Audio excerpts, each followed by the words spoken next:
Your favorite toy truck nerds are back. Welcome to That Scale RC Show.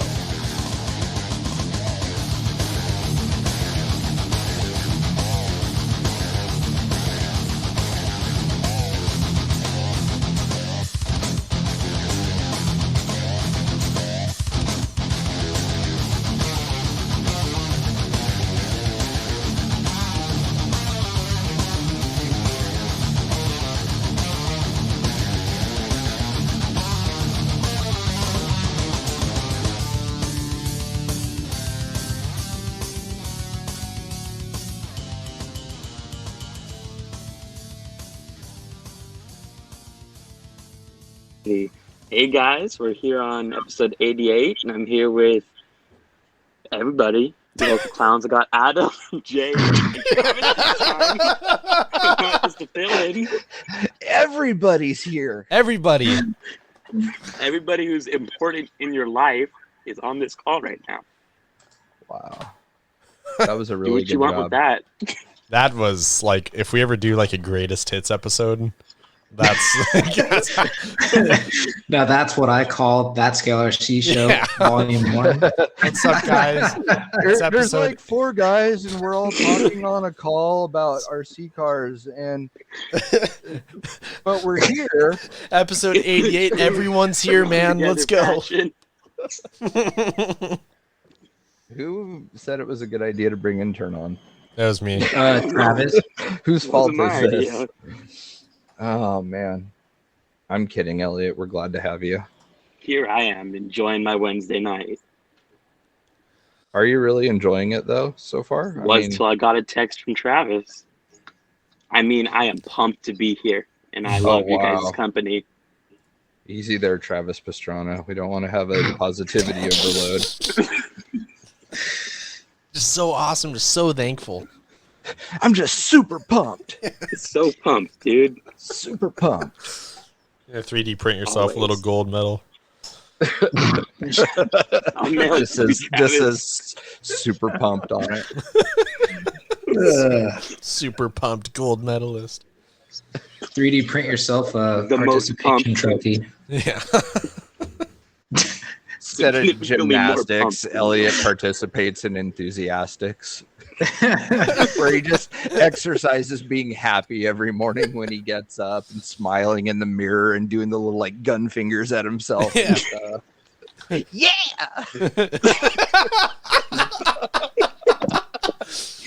Another dominant performance.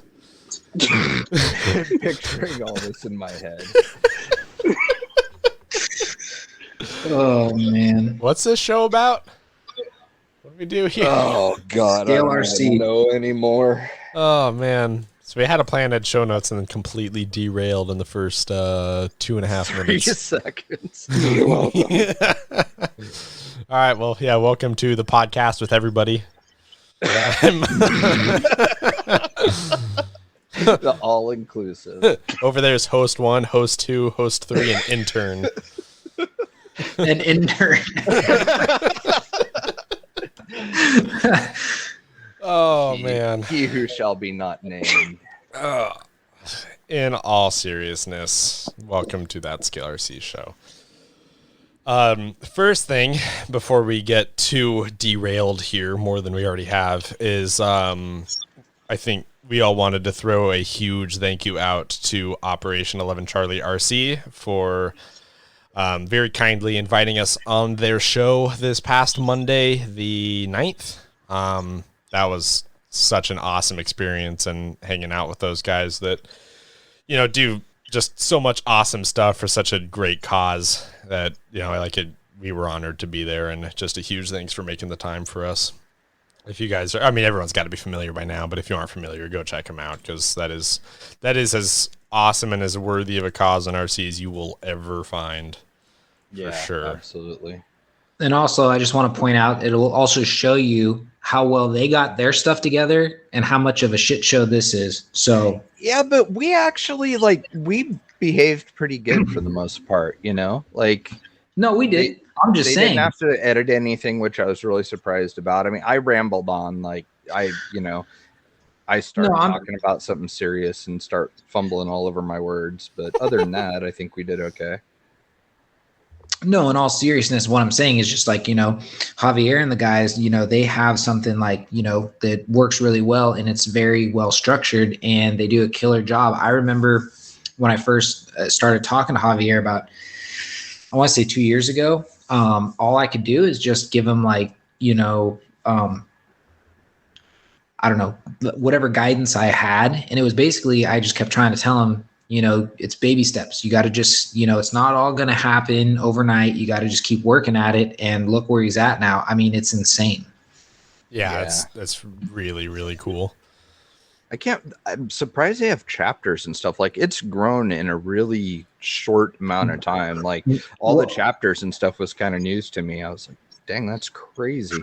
Well, because I think what happened was, it started out, obviously Javier's in Florida. He was doing a lot of the giveaways and the stuff out in Florida because that's where he was, physically able to do it.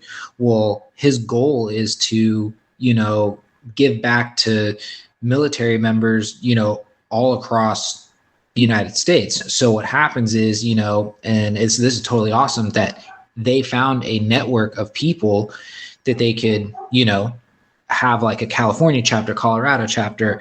I think they have, where's the other ones from? Pennsylvania? Yeah. I think. And then Wyoming. So like they're able to, like if they find somebody out there, they can, give them a car. They can have somebody to represent Operation 11 Charlie. And that's totally awesome. Yeah, I completely underestimated. Like, I knew that it had gained a lot of traction. I knew it had grown.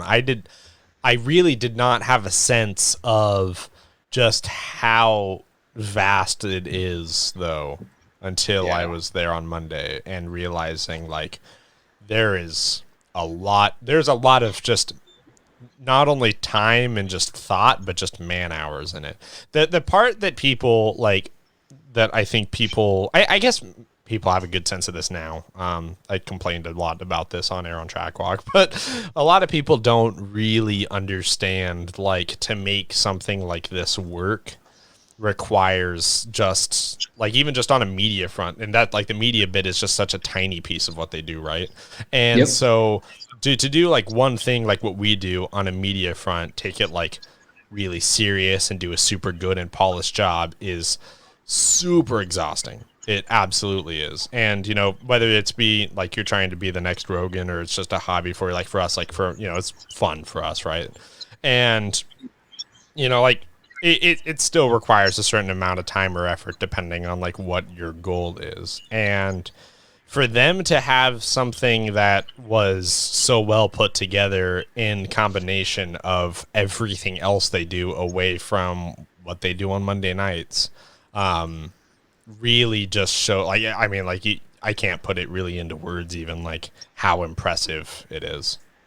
And it was all on the fly too. I mean, that was all live. They didn't edit or anything. Like, they have to have it basically like completely figured out before they start. Yeah, absolutely. Yeah, that was really, really cool. It was quite an experience. And like, I don't know.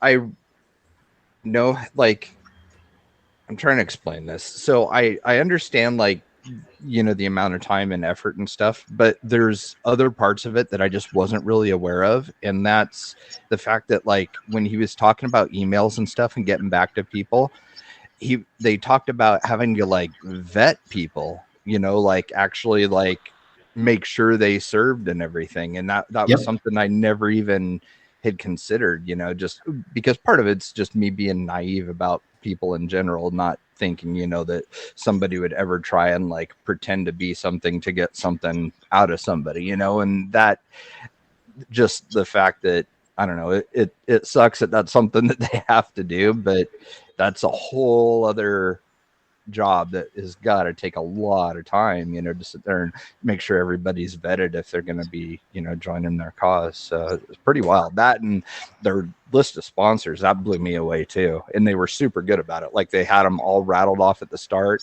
and then they close out the show with all the sponsors. And I mean, they they really have their stuff together. They did an awesome job.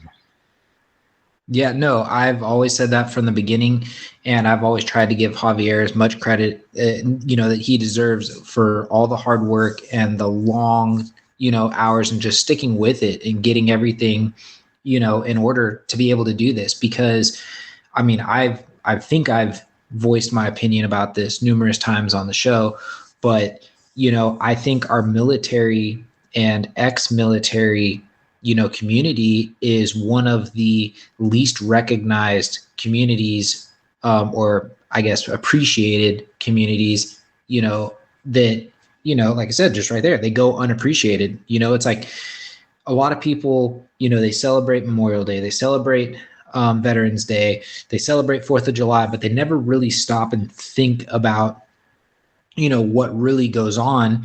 And Javier, someone who is trying to give back to people that literally put it all on the line. So we could even sit here and talk and BS on this podcast. So, I mean, that to me is what speaks volumes. And that was one of the things when he was asking what kind of brought all of us together. That was one of the things that I had mentioned was how, especially like when you and I first started doing this, Adam, like how we see eye to eye on so many things, like people that serve and military veterans. And, so that was one of the things I was like, we both really clicked on it and both feel that it's a very much underappreciated group of people. And, it's for me, it's frustrating to see that veterans have to go through what they do just to get the help that they need. Like there shouldn't be any veterans charity organizations out there. In my opinion, it should be the government taking care of the people that took care of them, and keep them in office and everything else. So like, it's sad to me to even begin with that there has to be charity causes for veterans, but I think that they're all probably doing a lot better job than the government would as far as taking care of these people. So there's a lot of really good causes out there. I guess we're going to do a PTSD awareness wrap for a guy, which will be actually really cool. Cause I guess like teal turquoise, I'm partially colorblind, so I can't really tell, but it's a neat looking color to my eyes, at least. So that'll be kind of cool to theme the build off of that color. Yeah. I believe it's turquoise. Cause, 307 Scooter Scott, he's already done some stickers for PTSD awareness, on those little sticker sheets that he does. So he, and if I'm not mistaken, it is a teal. Okay. I'll hit him up because he can probably get me the CMYK formula for making that color so that it's correct. So I bet he could help me out with that. That'd be cool. Yeah. But yeah, just good group of people, man. Just nice, solid guys. I mean, exactly what you would expect too. I mean, like you just totally expect them to be awesome. Well, the other thing too is because I finally got to meet Javier in person. It's like, when you get to talk to them online, kind of like with you, Jay, like when you talk to them online, you build up a certain kind of like relationship online because, you never really see them. You don't really hang out with them. You've never really got to actually physically said what's up. And when I first saw him, like as soon as he like made eye contact and realized that I was there, I was in person, it was like seeing a long lost brother. He just was like, gave me a big hug, was like super thrilled, goes, dude, I can't believe you're actually here. And I was like, dude, I said, this is my backyard. Of course I'm here. I can't believe you're here. Like you came all the way from Florida. That's a mission. Yeah, that's wild. So, but yep. So no, it was good times. And they were behind the booth like the entire day.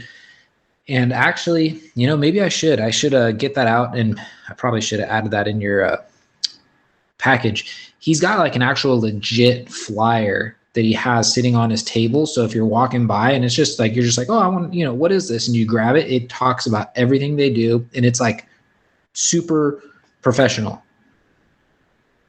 They're probably a lot better organized, I would say, than most RC groups or clubs. Oh, yeah. Like much better organized. Hands down. That's cool. You got to meet them. That's neat. And that's awesome that it was a big deal that they, a big deal for him to meet you and stuff. Just because like, I get it. Like, you and I've been friends for a very long time now and you're a great guy. And so, I mean, I understand like the level that he cares for you, like I completely get that. Well, I appreciate it. To me, it's one of those, I always like being able to put, physical face to name and all that stuff, especially on somebody that's like, I believe it's the same thing. Like when I first met Alan, who we've had on the show in the past too, he's also part of Operation 11. He kind of wanted to do the same thing that Javier's doing. And I was like, do you guys like know about each other? Cause you guys are like doing almost the same exact thing. Like you guys want to reach out to, vets, you guys want to get them involved, like, and being able to like, I think I donated like, I don't know, a set of tires or a motor and ESC, something like that on my first, the first build they were doing. And then recently, I think it was back in like December, I sent him 2 LiPo battery chargers. And it's like now he's got so many, volunteers and people just wanting to donate stuff. Like I'll hit him up and be like, hey, dude, do you need anything for these upcoming? Dude, we got everything covered. And I'm like, I feel bad. I want to help. I want to donate. But like he's got so much support now that it's like, it's hard. It's hard to support him. It's hard to donate. It's crazy. That's so cool. I mean, what an awesome problem to have, right? Tell me about it. Mm-hmm. But yeah, but no, just once again, thank you to those guys. Thanks for everything that they do. Yeah, just a badass experience in general. Yeah, that was awesome. It really was. The other thing today, which was kind of the main topic, was that the Nightrunner's out. We can talk about it now. What's a Nightrunner? It's that Trans Am from that show in the 80s. That's what I thought. I just wanted to make sure we were on the same page. No, I'm just kidding. If somebody doesn't put a red light bar in the grill, I'm gonna be really disappointed. Somebody better do that. Since Jay mentioned it, he needs to do it. I'm not that skilled. I can't do that. No, the thing's awesome. And immediately, like, I don't know why, but like the very first thing I thought of was like, I want to see this together with the Trail Runner, like in photos and video, like 2 late model Toyotas, like that would look awesome. So that was like one of the first things I wanted to do. We don't have a lot of footage of them together that we had done just because of the fact that it was only Travis and I that day. And so we didn't really have somebody to like drive the other rig while the other person was filming. So we kind of made it work, but they do look really awesome together. And I hope we get to go trail both of them at some point pretty soon, because that was a good time. Yeah. But no, it's a great rig. It's 12.8 wheelbase, which they're talking about having that kind of be their standard from now on for trucks, which I think is great, because usually trucks they shrink the body to make it fit a 12.3 wheelbase, and it doesn't always look proportionately correct. And so like they got the proportions right. I mean, it shouldn't be surprising if James Knight drew it, because the guy is like the epitome of a perfectionist, and he's very, very talented at what he does. And yeah, I mean, it's when you open the box up, like, I mean, I'm excited every time they release something, but when you open the box up and you take a look at this thing, you're just like, wow, they pulled out all the stops, the tent and the roof, or the bed rack and the exhaust. And I mean, all of that was crazy. And then you find out all the different things that James is making to add to it, to scale it out, like an interior and full length MagnaFlow exhaust that like runs all the way up to the front of the rig. I mean, just rad stuff. I mean, like I see it being probably the base for a lot of really, really scale, like full dollhouse builds. And too, listeners should be really happy about this release because they will never have to hear me complain about why doesn't just a proportionate truck body exist now.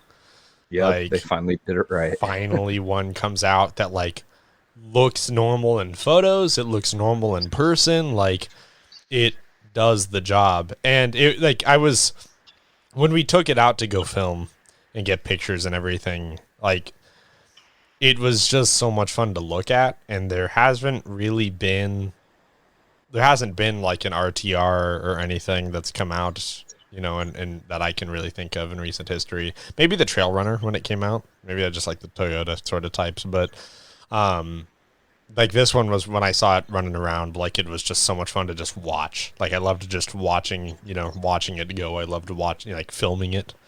Like it was just one of the more fun ones I've ever had like to look at, and that was really cool.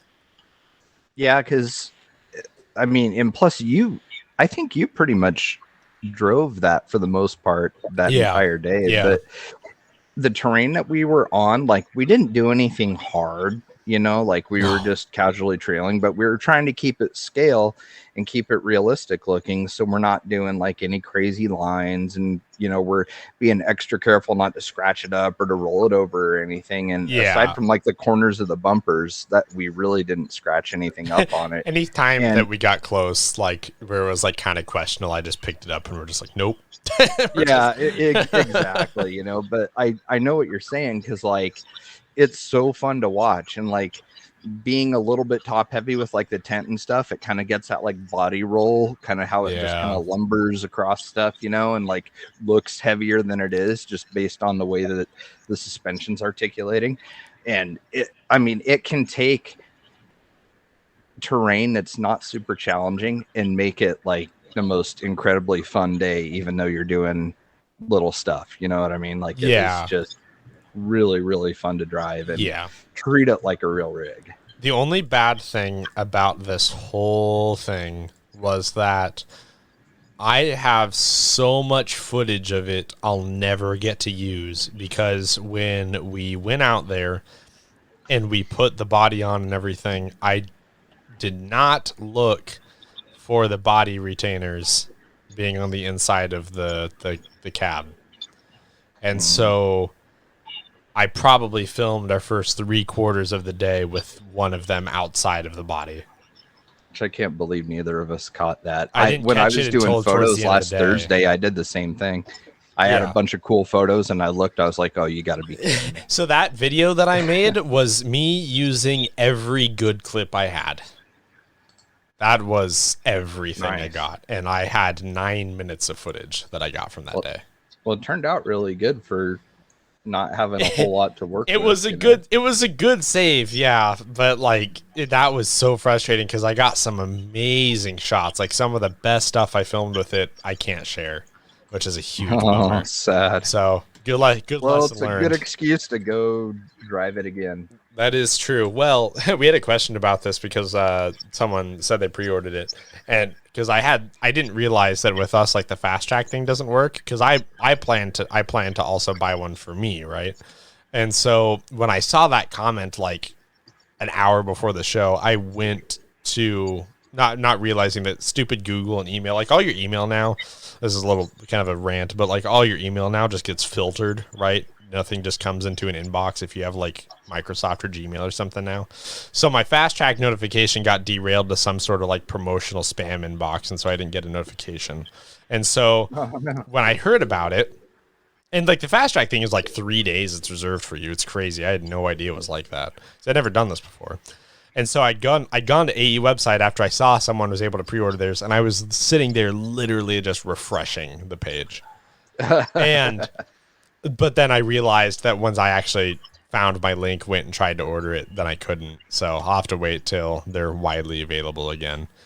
But yeah, definitely can't wait to grab one and kind of throw some minor adjustments on it. But what color would you make it? I don't know. I mean, to be honest, the stock color is so cool. It's really good. Like it's just such a good neutral, and it seems like most of my builds unsupervised would end up like that anyways. So Yeah, I got to think about that more. If I really wanted to do something else, then maybe I don't know. I could try and do sand or like blue or something. I'm not 100% sure. Just gotta kind of play with it some more. It's a crazy color in person. Like it looks pretty wild because in the sunlight, it almost has like really bright direct sunlight, it almost looks black chrome. For being a darker truck, it films and takes in like pictures so well outside, regardless. Got of Rocks weather. on Instagram. I don't know the dude's name, but his Instagram name is Got Rocks. He has some phenomenal pictures and video of that thing. It is just stupid photogenic. Yeah, absolutely. Like definitely, I think one of the more like photogenic RTRs I think I've ever seen. Yeah, for sure. Just the way it comes out of the box. I mean, I guess what I could do is I could just wait till the body comes out and then just build my builder's kit as a 12/8 since I was going to do the IFS on it anyways. But I don't know. I didn't talk about this yet, but Jay and I were talking about the builder's kit. What I was going to do for mine that I have in process right now. I don't know if anybody's seen that. And we were kind of thinking about doing something like a 4Runner build, but do it solid axle with trailing arms. And the more that I've like marinated that idea, I think I'm more on board with it. So I don't really want to. I think so. I think it'd be really cool. So I don't really want to throw it out the window to do a Nightrunner body if I plan to just get a Nightrunner anyways. Because that'll be a whole something, a whole other deal in itself. Yeah. So we'll see. To be continued. But yeah, super, super awesome rig. That one is definitely one of the more fun releases I can remember of any truck. If we could somehow model like pre-runner style fiberglass fenders for that body, I would for sure use that for the pre-runner build. Yeah. Like without a question, that would look so sick. James, if you're listening. That is beyond my skill level for sure. Yeah, that'd be a lot of fun. I'll hit him up and see what he says. I have an idea. What's your idea? So you get the intern to 3D print you a puck. Oh, it sucks already. Oh, okay. Yeah, I'm already out. Okay, fine. No, you were seriously sorry. You were saying. Go on. He makes a puck of what it is you want. Then you can get it vacuum formed out of Lexan, and boom. Yeah, that is true. The problem with vacuum forming is needing an oven. Hey, you could build a little box. What's that? You can do it pretty like DIY for not a lot of effort. You can, but you got to be able to. The bad part is you got to be able to take and put the Lexan sheet when it's in its framework in an oven, heat it up until it starts to sag, and then throw it on top of the. Yeah, on top of the mold. I think you could get a vacuum former for a couple $100. That's what you can make them really easy too. I've seen people make them with a shop vac. Well, Todd Norton made his own. What he did was he used 2 3-gallon tanks to create like some crazy vacuum, and he just quickly opens the ball valve and then it just sucks everything down. Yeah, I wonder how you get all the air out of the tank. We were thinking about doing something like that because a buddy and I were talking about making like Kyvex holsters for pistols. Mm-hmm. And we were exploring exactly that. Like, why don't we just put something like that together? I feel like that could go together pretty easily. Well, sorry. I was gonna say, and Jay, see, you forget your son is an engineer. He can just recreate everything, and you're done. True. That's true. Well, I'd probably end up having to do like the actual building process of it though. Like making the vacuum table would be easy because I've seen guys do it out of MDF. And they seal it up, and then the top of it, where it draws its air from, they use just regular pegboard. And so they'll put pegboard on it, and then put the buck on top of it, and then they've got the frame with the Lexan, put it on, fasten a little, they use like wing nuts on it to cinch it down, Yep. and then they hit the shop vac. Yep. Problem is, it's a lot of work to have it not work right. So that's like the bad part, is like preparing for the disappointment if it doesn't completely go the way you want. It's not totally out of the question that Max and I do it. So if he and I play around with it in his garage, I'll let you know how it goes. Well, if we were just doing something like fenders, let's say, or smaller things like even like two-wheel buggy wings and stuff, you could get away with using a countertop toaster oven. Yeah. Like what we have here. You could use something like that. No, that's true. Interesting. Things to think about. Yeah, it'd be fun. Maybe that's the next step. Yeah, well, God, I just had something I was going to say. But, yeah, no, that would be cool. I'm trying to think of, like, other little things we could do with it. But, because I really like how the Nightrunner comes overland themed, But the funny part about this whole thing is that's kind of where I was thinking about going with the Forerunner build. So if that's the case, I might maybe actually tailor it towards more of it just being like a replica of like what a daily would be. Because that's the one thing I've wanted to build that I have not really been able to do yet. Everything's been some sort of like other theme. So that's like, maybe it can fill that void. So you want to take a Nightrunner and just have it be like a daily driver? I'm kind of thinking so, yeah. It looks good that way. That's how Jade, who's Temp RC on Instagram, he didn't put the tent on or anything. I think he was the only person that didn't use a bed rack or tent.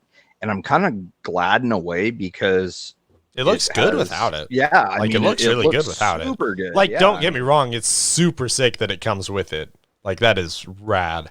But it looks equally impressive without. It does. Like, because it just looks so good on its own, even without that. And that's what I was thinking. Like, if I'm kind of leaning that way on the Forerunner, then why build two of them? You know what I mean? So yeah, that's kind of what I'm thinking I might do. So I gotta think about it a little bit, but it would be cool to just have something that also just looks super clean. And while we're on the subject of the Nightrunner, because everybody's going to be wanting to scale it out, so there's going to be a lot of guys looking for people that'll 3D print things for them or doing it themselves. And I just wanted to say that, like, I am not really a technology proficient person, like setting up a home network, for Wi-Fi is like kind of the maximum of my abilities, like I'm the furthest thing in the world from an IT guy. So I had bought an Ender 3 Pro probably just about a year ago, if I had to guess. And I assembled it wrong. I was an idiot and just not thinking. And I assembled it on my coffee table with a yoga mat, like a pit mat over it. And it never occurred to me that it wasn't a perfectly flat level surface. And so I had all kinds of problems. And so I kind of just gave up on the thing. And like, it's just been sitting on our table with a garbage bag over it to keep it clean for the better part of a year. And it's like, God, I really should go take it apart and square it up. And I kept putting it off. And then when this thing came out, Travis and Elliott are so busy that I was like, okay, I can't, really wait on them to make stuff because they have their own things that they're doing. So I was like, okay, it's time to get the 3D printer working. So what I ended up doing was squaring it up, got it all level and everything, and switched to a 0.2 nozzle, use PLA, have the bed at 200, have the extruder at 200, have the bed at 80. And the thing is printing flawlessly. So if I'm able to get this figured out with the help of Travis and Elliott kind of guiding me via text messaging, trying to get this thing set up. So if I was able to figure it out, and there's people that are looking at getting a 3D printer just so that they can make stuff like this, because I had a guy reach out to me on Instagram asking me about how difficult all this has been. And the quality that this thing is churning out is just amazing. So if you are considering doing this yourself, I now I fully would recommend that Ender 3 Pro or whatever the newest version of it is, because it's really user friendly when it's put together correctly, and it's been just hit print and forget about it. Like, it's doing such a good job. So How much if does one of those anyone's go for looking now? to do it all themselves, that is really what they should look into doing. How much does an Ender 3 Pro go for now? 200 or 250. Dude, you can get a base stock Ender 3, like Ender 3 not Pro, for like $99, which is what I run. God damn. I run 2 Ender 3s. Really? But anybody looking to get into them, I would recommend an Ender 3 V2, which I think is just shy of $200. What's A little the over, maybe. difference? It's got its C-channel frame is a little beefier. It has a silent motherboard and a nicer screen. There's a bunch of stuff you would upgrade on your Pro. Like, it has nicer bed springs. It comes with a glass bed. So I'd strive for the wow. V2. It's just Okay. everything you'd want to do to your Ender 3 Pro already done. V2 from Creality themselves is 262. Okay, a little more than I thought. Are I you think looking it's on worth it. Amazon? No, I'm looking at their website, which means you probably even get it cheaper somewhere else. I mean, to be fair, like, even if that is like the lowest price, that's still really good.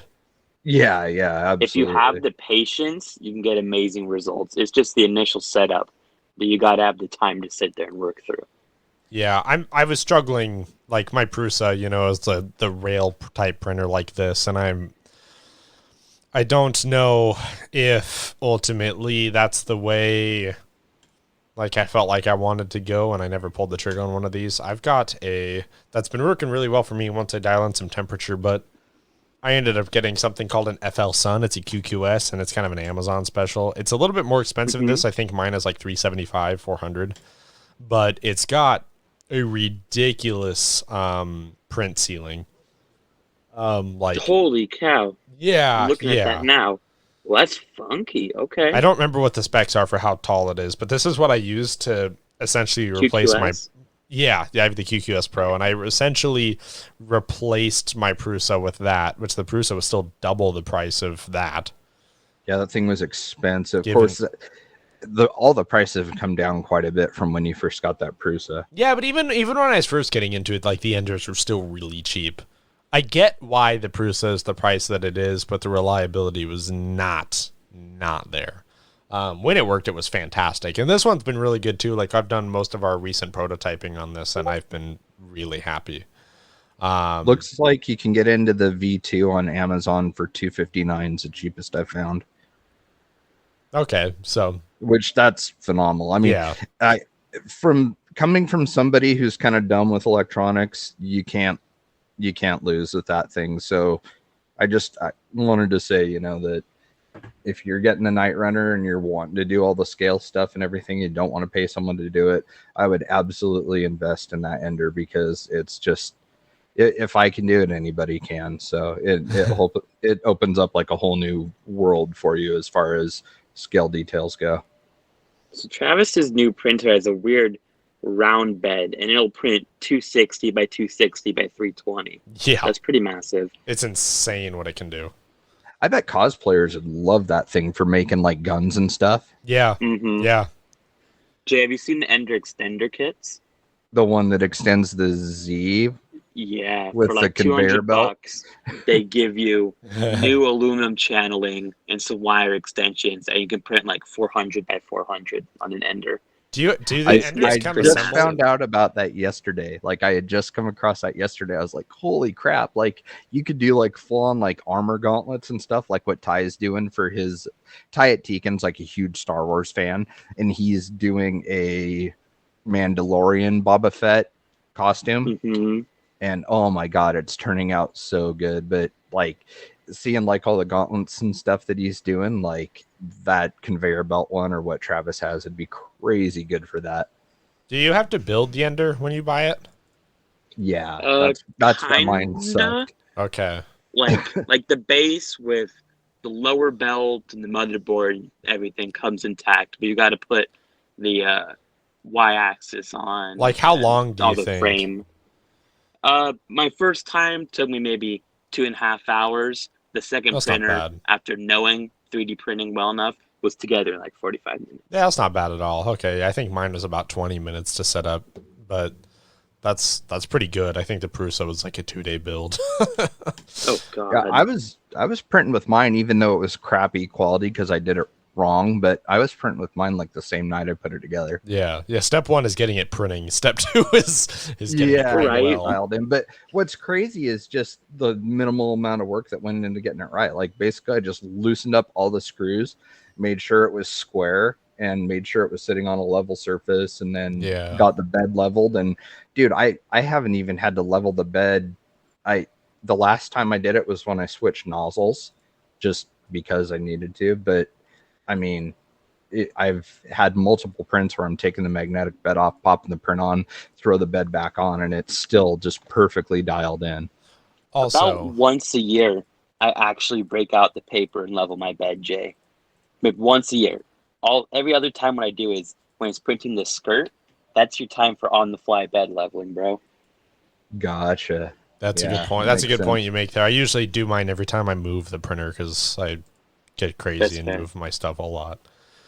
Yeah, I think I've got a spot where I'm going to leave it. I mean, it's to the, like, we've got some stuff that we've been thinking about doing on the store, like as far as like selling files or making some things and selling them. And like, this has gone so well that if some of the other parts we're looking at takes off, like I would absolutely consider buying another one of these. So, and also too, just before we get too far off to the tangent, the reason we're kind of talking about this too, I did link in my show notes, and so hopefully that means I'll remember to post it in the podcast description. So take a look if you haven't already.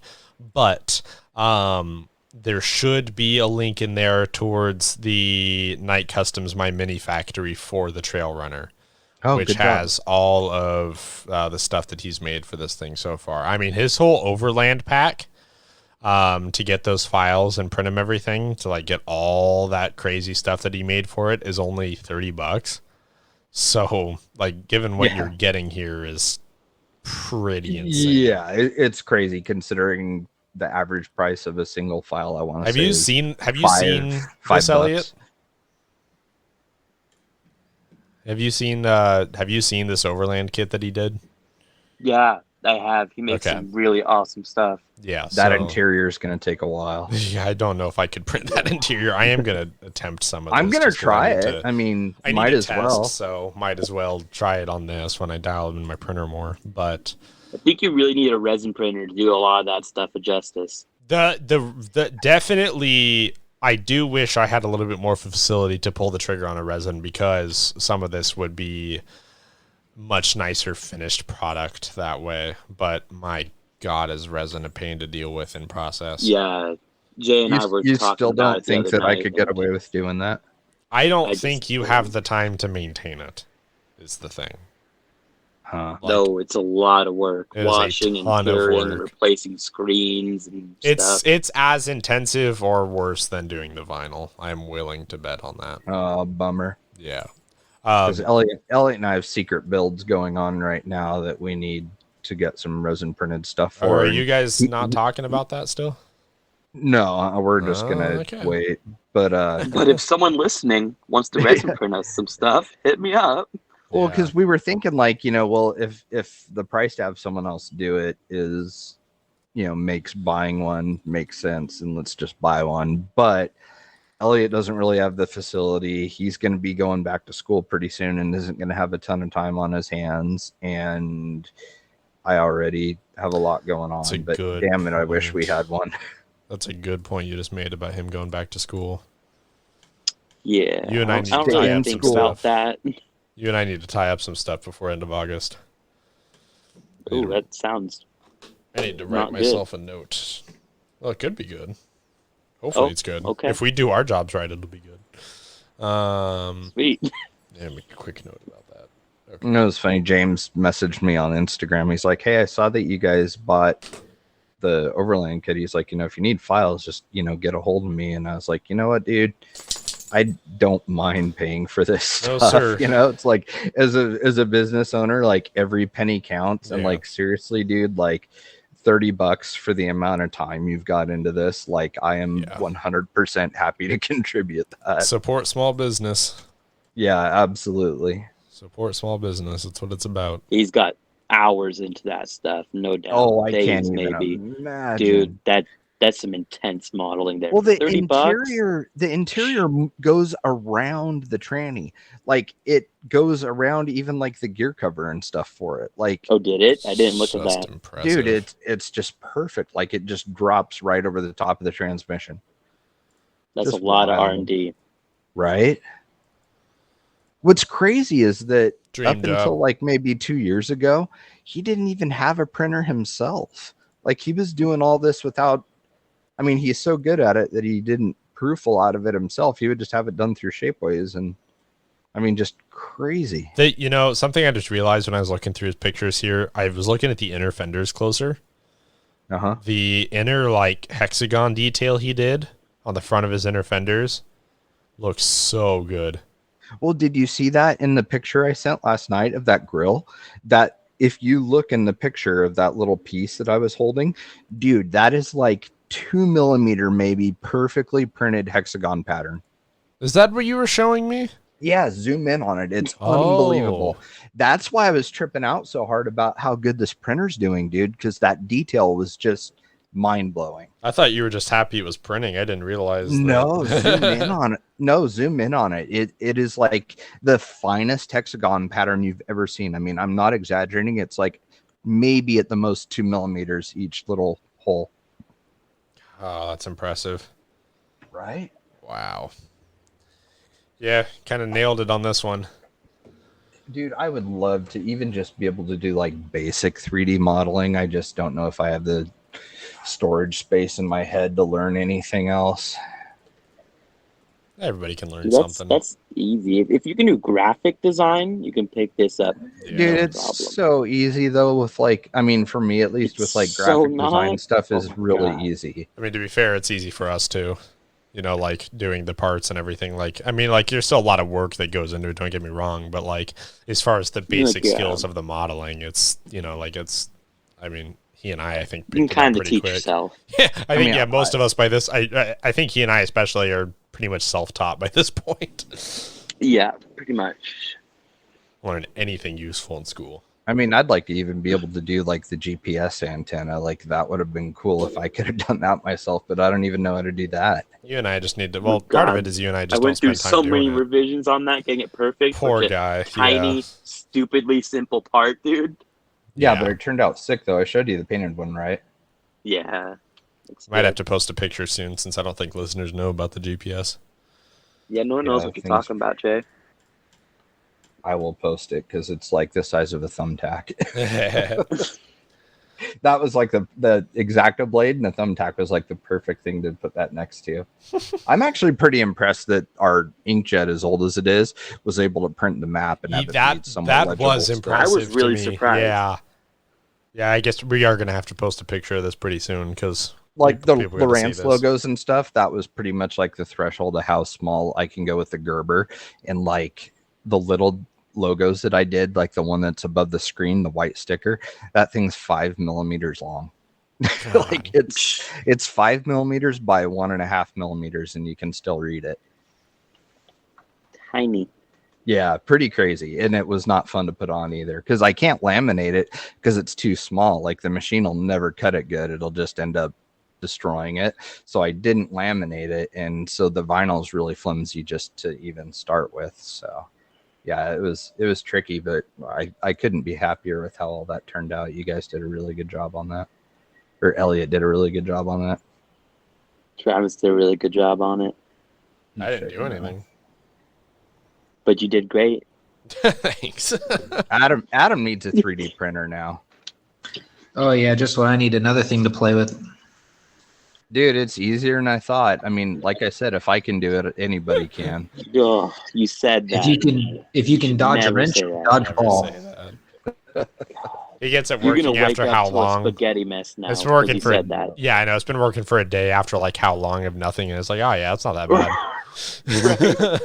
But it's doing a really good job, though. It's all about like the time and effort you put into it. I have issues, Which because I was don't. none on my behalf. Yeah, and a lot me to a certain extent as well, probably with the Prusa. So you know. Yeah. And Elliott has basically no problems because he does a good job. Because I have nothing but time because I'm a loser with no friends. Is that what you're suggesting? Wow. You I said don't it. think he was gonna do that. I mean, Proclaimed by the that's intern. pretty extreme.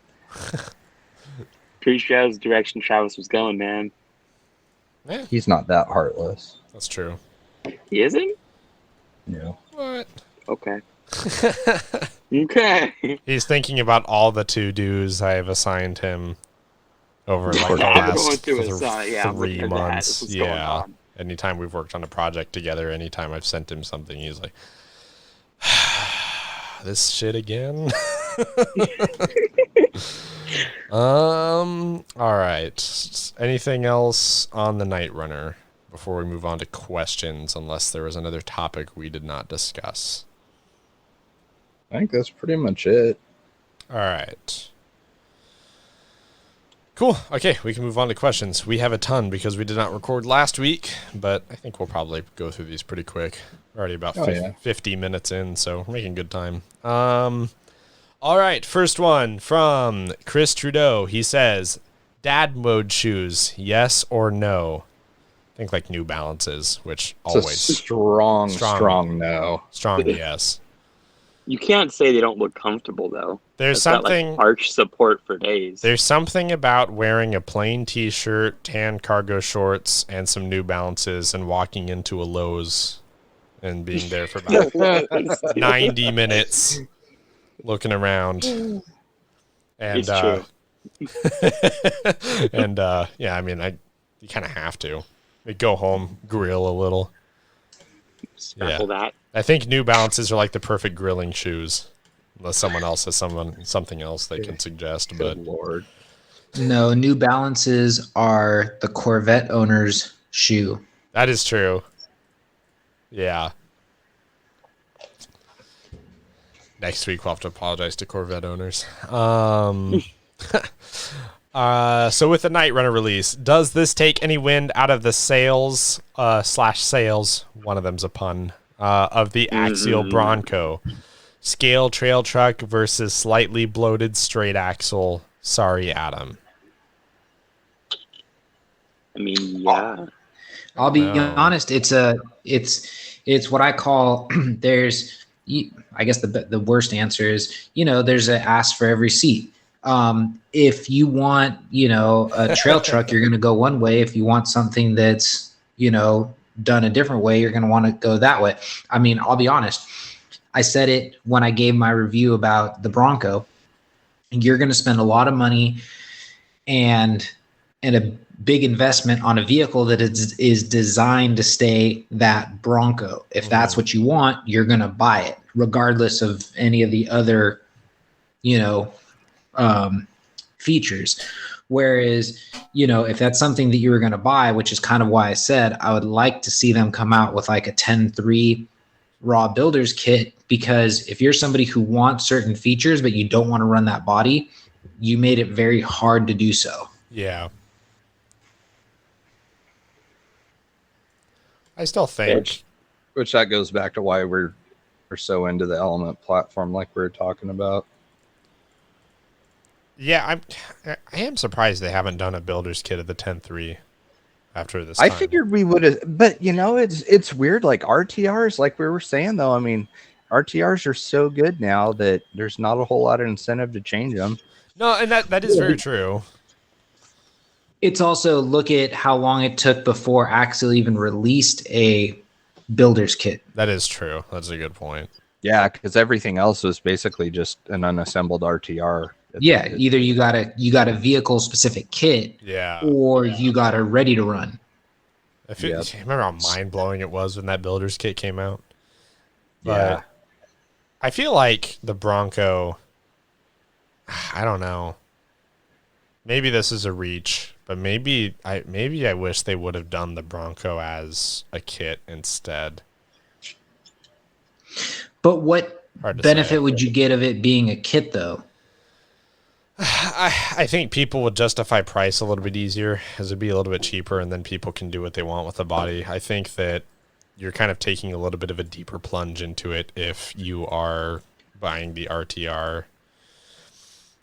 But I don't know. It's like apples to a slightly different color apple, you know. It's like, well, you know what they need to do in order for this to really work is, and it's going to be hard to like sway public opinion, but people need to be convinced that just because something comes on an RTR doesn't mean it sucks. Like, it doesn't mean the tires suck. It doesn't mean the electronics suck. You know what I mean? Like, well, that is everybody's true. first thing is like, oh, I want to replace the shocks and I want to replace the ESC and blah, blah, blah. It's like, dude, that stuff's pretty darn good for most people. I don't know why, you know, if you want to throw money at it, cool. But I mean, like, I think that's going to be the uphill battle that they're going to have, is convincing people that, hey, you know, the stuff that comes on it works really well. I mean, well, because what typically happens is, and I don't know, maybe I'm also looking at this from like a, you know, I'm a real vehicle enthusiast also. I like to, you know, modify my own personal rigs to fit what I want. I think that's what it comes down to too, is a lot of people will buy a ready to run. It may not mean that, like, they might tell themselves that the shocks suck or the tires suck or the electronics suck just so they can justify spending money and upgrading it or making it what they want it to be. So I think that's also another factor. It may not be necessarily that any of that stuff sucks. It's just they're trying to justify why they're already modifying it. Yeah, that's a good point too. I don't know. Every day in the Element group, you're seeing guys talking about replacing the shocks, and like, it's so hard to convince them. Like, dude, they're already fantastic. Well, part of it is aided by the fact that crawling, as opposed to any other form of RC, has just such a massive aftermarket. Like, yeah, that's true. But I mean, also too, consider this, that almost everybody who sells something, whether it be shock towers or hubs, right, all markets it as an improvement of some kind. Yeah, that's true. And so like one of the first things that people ever really realize, you know, is looking at a lot of this stuff is, oh, I should get this or that and upgrade this and upgrade that. And I mean, that's all fine and well, but like, it's not that people are like coming in and like get a kit and then go, you know, oh, well, this kind of sucks, whatever like that. They're instantly thinking about, oh, there's so much other stuff out there I could put on this, right? Whether to customize it or this or that. And then they're getting that first impression of like, oh, hey, this brass hub, right, is a improvement of some kind. Maybe I should get brass hubs. Maybe I should get desert lizards, you know. Yeah, that's true. I mean, I guess like, unless you know, when you're like grabbing, like, let's say an Element RTR and you're like cycling the suspension on the bench and stuff, unless you're super familiar with RC cars, you're not going to know that that's superb feeling. Well, right. That's exactly it. Is not everybody like will understand when they build something like this that like what they're getting is. Yeah, because they're not comparing it to anything because they haven't owned anything. Yeah. Right. But like, you think about like the other night when Javier said, you know, was talking about the ESC, he didn't realize that Element offers, or Reedy, I should say, offers a programming card for that.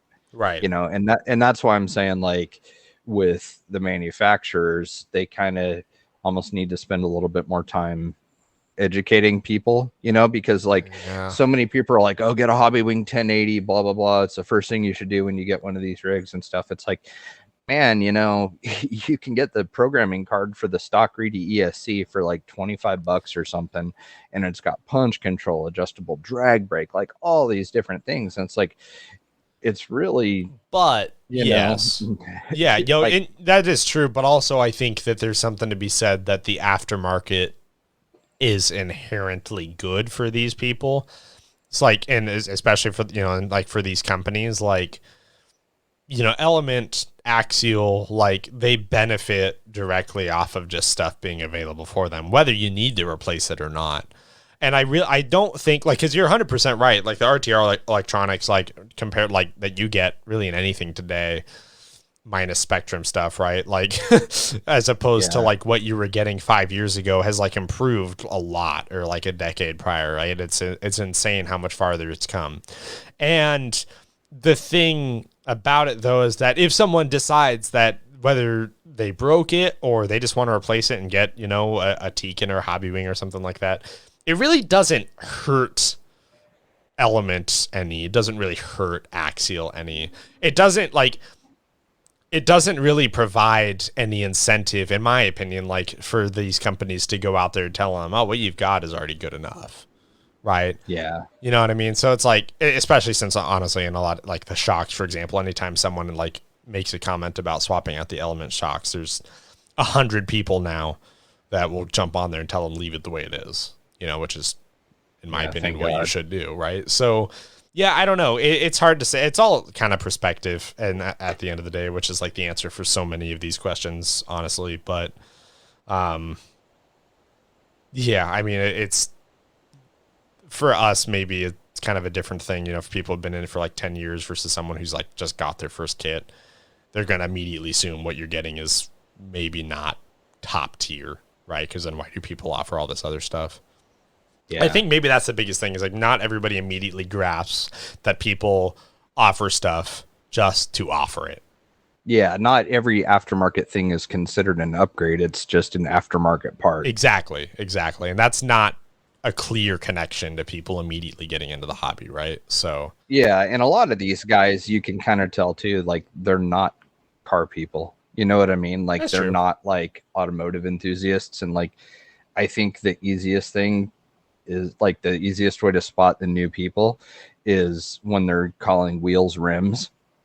Like, oh, I got new rims. You know, it's like, oh, that's funny. They're wheels, man. It's, you know, raceline wheels, method race wheels, KMC wheels, not, you know, method race rims. You know, so like it's pretty easy to spot somebody that doesn't have any kind of like automotive background when they're getting into RC. So, I mean, a lot of this stuff they're just not going to know. That's a funny point you make. Yeah, that's true.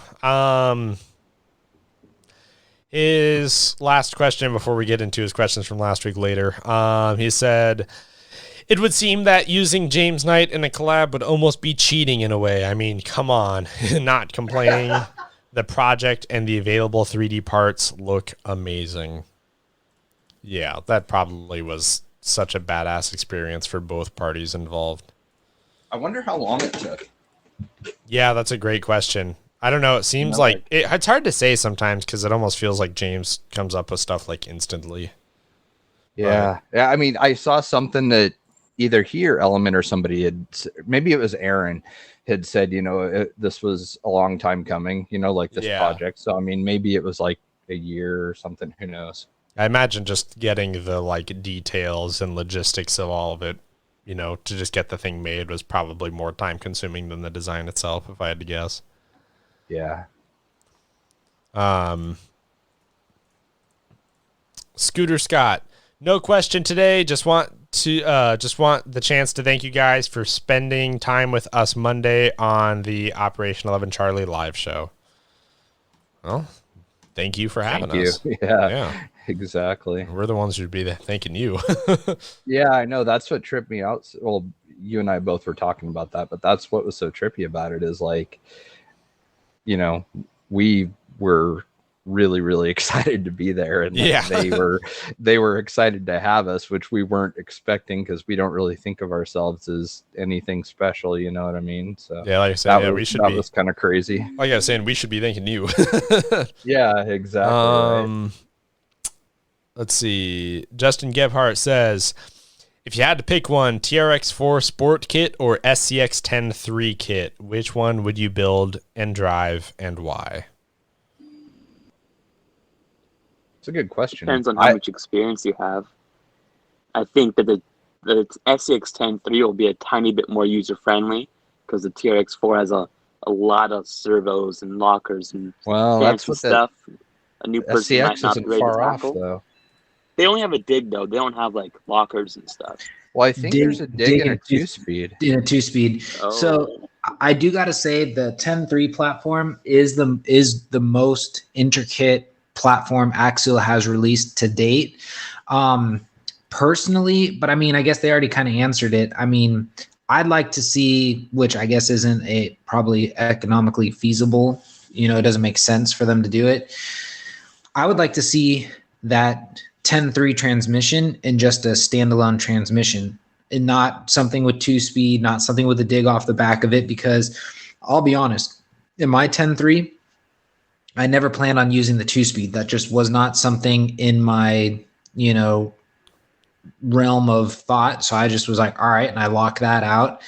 The dig, like I said, that has its time and place. Mine is ready to be used, but because I don't have a servo modified to fit in there, because I will admit I'm not a fan of the servo they modeled it after. That Spectrum is junk, and there's a reason why it's $13.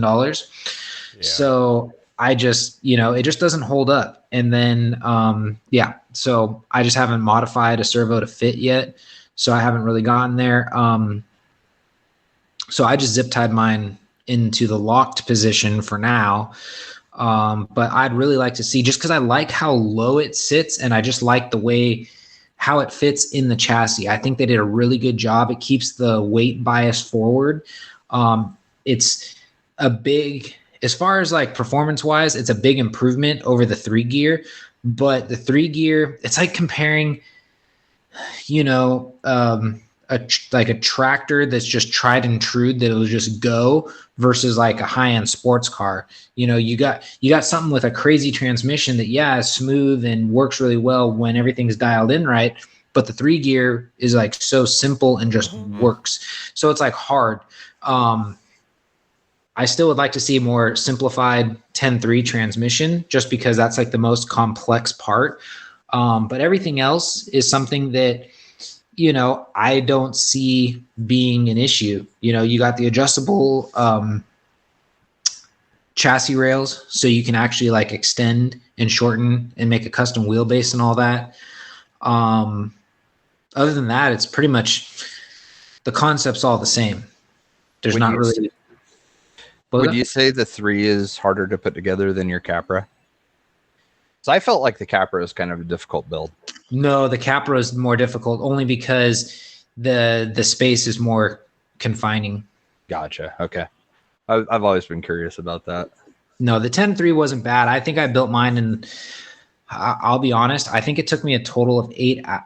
I want to say 4 to 6 hours, 8 if you include painting the body and all that other stuff that goes into it. But like getting it to the point where it would drive and roll all on its own, I think I did 2 nights of like 2-hour, 3-hour sessions, and it was done.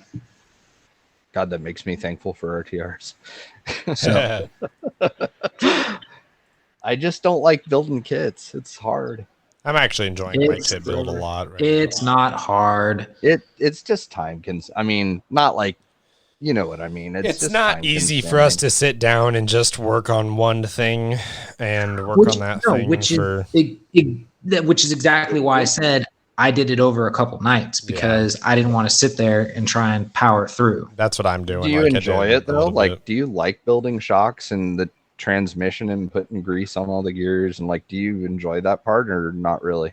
I wouldn't say I enjoy it, but it doesn't like bother me. I mean, I do got to say shocks are my least favorite, but they did make these shocks way easier to put together, because in the past you used to have to take the what's it called? The diaphragm that goes up and down. There's a word for it. I'm like, the piston?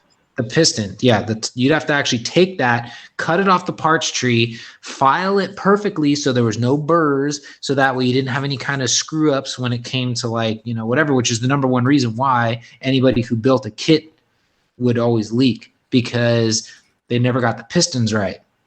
Yeah. So the fact that everything's already in a bag off of a tree, and there's no little burrs and everything, you just literally have to put it together. They've really made it almost foolproof when you put stuff together. That is pretty cool. That's nice when it's that way.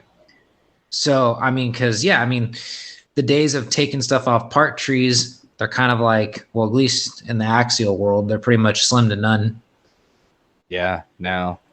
So, I mean, post Horizon. Yeah. So, like I said, it's got its advantages and it's got its disadvantages. I think it makes it easier for people that want to assemble and build their own kits, because now you're not worried about getting parts perfect.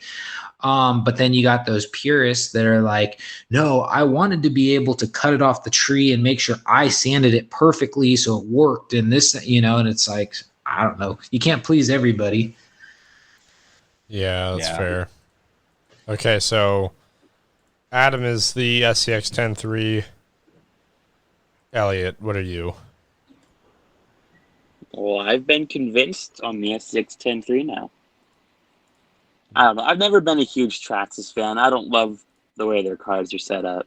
I don't love the company, Yeah, I think that's what either. would keep me from it is like if I was in that situation, I'd probably buy the Axial just because of the If simple nothing, fact that I like Randall. That's If- the yeah. only Want to be a reason. part of that if crowd. nothing else, I don't care to give Traxxas any of my money. If something else, if I want to be a little bit more objective about it, I'd probably still get the SCX 10.3 just because the layout itself is a lot nicer to me.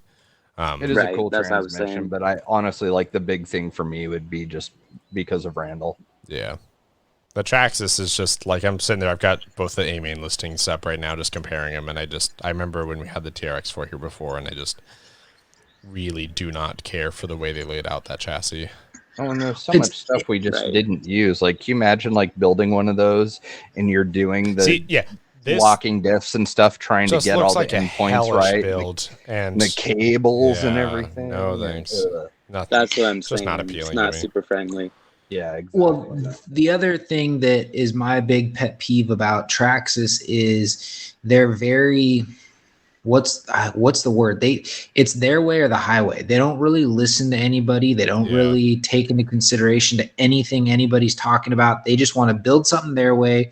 All their parts are proprietary. They just, they don't really, like I said, listen, you have Axial who finally stepped into the Portal game and then went back to its roots with a normal axle for the people who didn't want a Portal. So you get best of both worlds. Yeah, Well, it's because Traxxas knows they have the fan base. Whatever they push out, people are going to buy. So, like, they don't really... they've got the name I don't recognition. But the thing is, Yeah. too, for me, I've been really critical about Horizon. Not as much of Axial, but just more about Horizon in general and what they've kind of done to everything, in my opinion. It hasn't been good. But I still look at Axial as people. And that's still, like, even if I don't agree with some of the directions they went, like for me, the big turnoff for the 10.3 for me was it's overcomplicated, right? But just all that aside, I would still just much rather support Axial and the people who work for him, because at least I can, knowing, like, in some of this, there still feels like there's, people involved in this. This doesn't feel corporate. It doesn't feel pushed. I don't agree with some of the strategy, but at the same time, I get why they do it. And yeah, like Adam said, Traxxas is, got one way they do it, and it's the Traxxas way. They are not interested in anything else. I know the one thing that kind of got people wondering is, like, what about like the Bronco or something, which, by the way, for all the people who are saying that Traxxas stuff's always in stock, all of these are on back order. The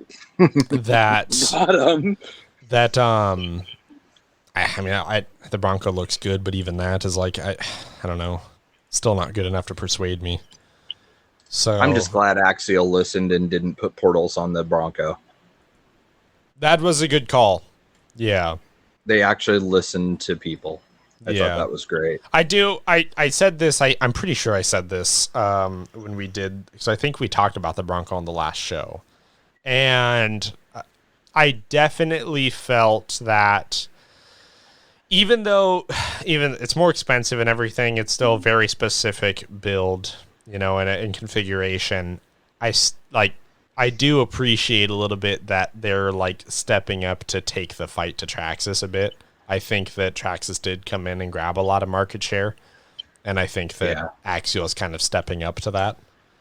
And especially with, like, the details with, like, the scale interior and stuff that comes given the fact that they have interiors and everything and Traxxas doesn't, just kind of shows that given the precedent, Traxxas isn't really in the loop. Yeah. Keep, watching what people are doing. Exactly. Like, Axial sees that people want interiors and build interiors. Traxxas is like numbers.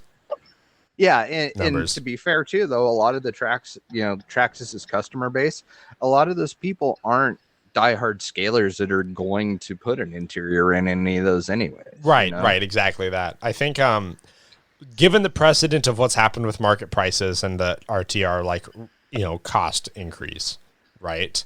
What you get with the Bronco is a pretty good deal for the price. Yeah. If you look at just the way that it's all trending.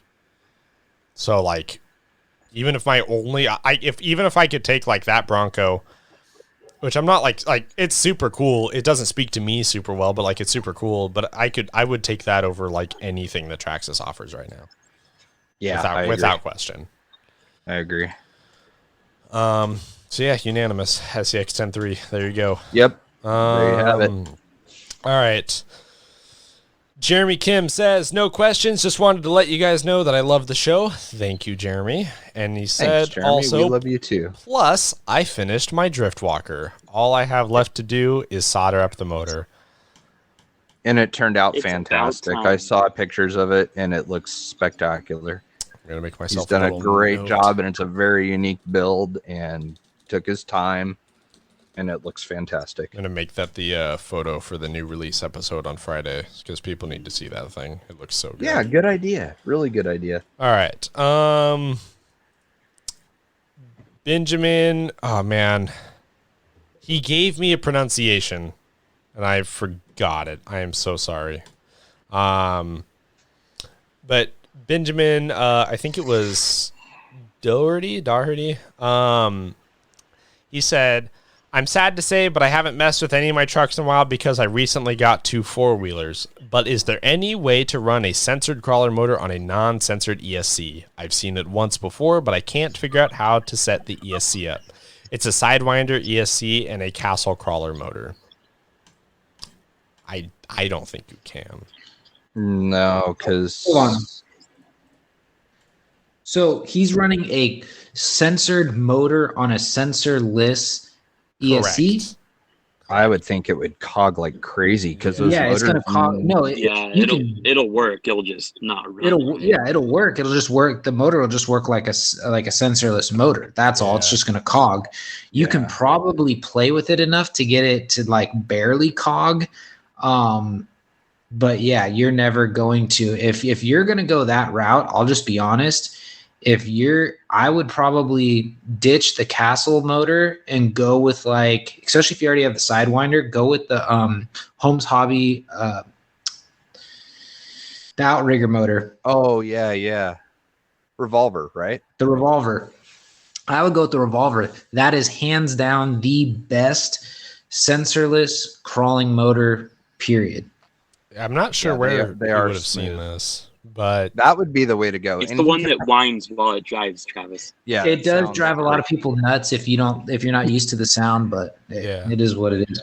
I'm not like, yeah, I don't want to just come out and say that he's wrong, but to my knowledge, there is not a universal way that you can like you can run it, yes, but it's not going to run well. And there's not like a universal fix to get them to like pair up well. Like a general, it's harder in the crawler world. It's much harder in the crawler world. But my general rule of thumb always with electronics was matching ESC and motor. Yeah. You know, I obviously there's room for interpretation in that, but I mean that's I've always wanted to keep a matching brand because He you could might as well probably keep sell the that ecosystem together. Castle censored motor and not have to come up with much more out of pocket to get the revolver. It would probably just be a wash if nothing else, right? You would think. Yeah. I mean, I Yeah, bet he could do it. take a look at that. Maybe I think long term that would be a much better option for you. I know it's a little bit more convoluted, but I think you're just going to be happier in the end. Nick LaRusso says, why is the intern selling his body, the one he 3D printed? Well, He does what he have wants. something new in the works. I only have room and money in my life for one shelf queen at a time. Fair enough. So that's that. All right. Nick LaRusso also says, OMG, Adam, from the photos you have seen, what do you think of the new Element release? Well, there's Of the new an element. unbiased opinion. No, if you want, I'll be honest. No, it looks good. It's not the first time. Well, it's the first time a company has actually worked with James on a release, but it's not the first time that James has worked on building a, or help building some sort of a platform around a vehicle, because we all saw the metric body. He's got the full on hood, all that stuff, even though it wasn't for a designated rig. He still came up with all the stuff. He's been doing numerous stuff for almost every platform. I think the only platform he doesn't really make anything for is Red Cat, but I could be wrong. At least back in the day when you used to look on his Shapeways, it was mainly axial and I think a little bit of the Traxxas stuff, but I could be wrong there too. Well, James helped do the VS410. Well, there you go. Oh, I didn't know that. Yeah, he was involved in that project. It was James, obviously the guys at Vanquish, and Matt from Skill Builders Guild. They all collaborated and did the VS410. Oh, that's cool. Well, makes sense. But so my initial review is it's really cool. Like it comes together. It's great in my opinion, it's filling that gap because right now, I don't know what it is, but overlanding is hot. Everybody wants to overland. So it's kind of like, what was it, 6 years ago? The roof light bar, the windshield light bar was like the hottest thing. Everybody had to have one. Now it's the overland thing. Nothing against overlanding. I think it's cool. I just think it's funny that it's a big hit right now.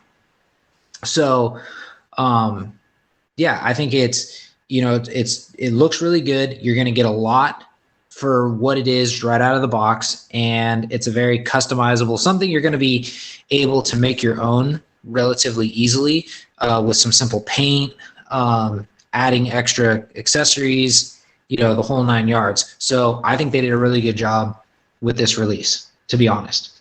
I actually, and there's probably going to be some Element fans that probably hate me for saying this, this is a rebuttal release to, for their last one, which was, what's that thing called? The Power Wagon looking thing? Oh, the Ecto? The Ecto. That I think, because honestly, the Ecto I think lacked a little bit. Like it did fit its own, category, being a inexpensive entry level rig, but I think it was a little subpar for what they've been releasing. I think this was like a total rebuttal. This like made up for that little blimp.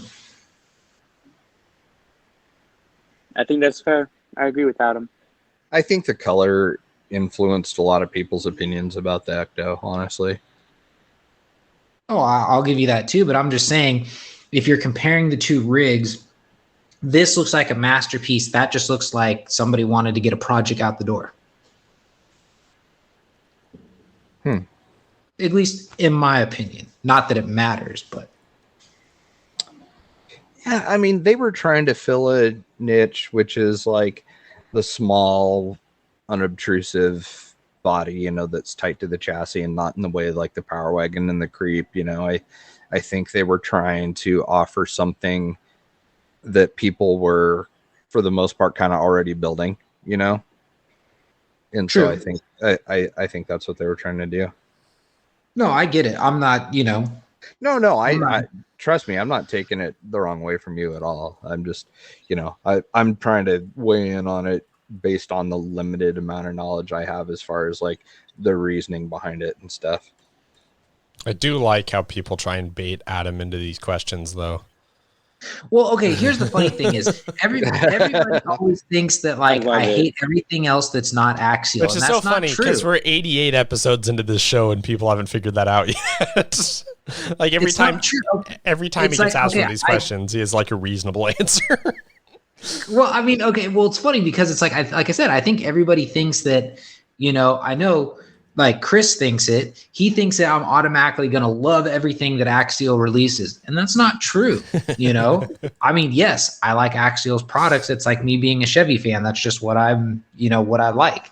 It doesn't mean I'm gonna have to like everything that comes out. It doesn't mean I can't be, critical or, point out things that I think should have been done differently. But like I said, that's kind of what the freedom of this show allows us to do. I can give my 2 cents, not that it matters to anything or will ever amount to anything, but if somebody wants to know, there you go. Yeah. Ask away.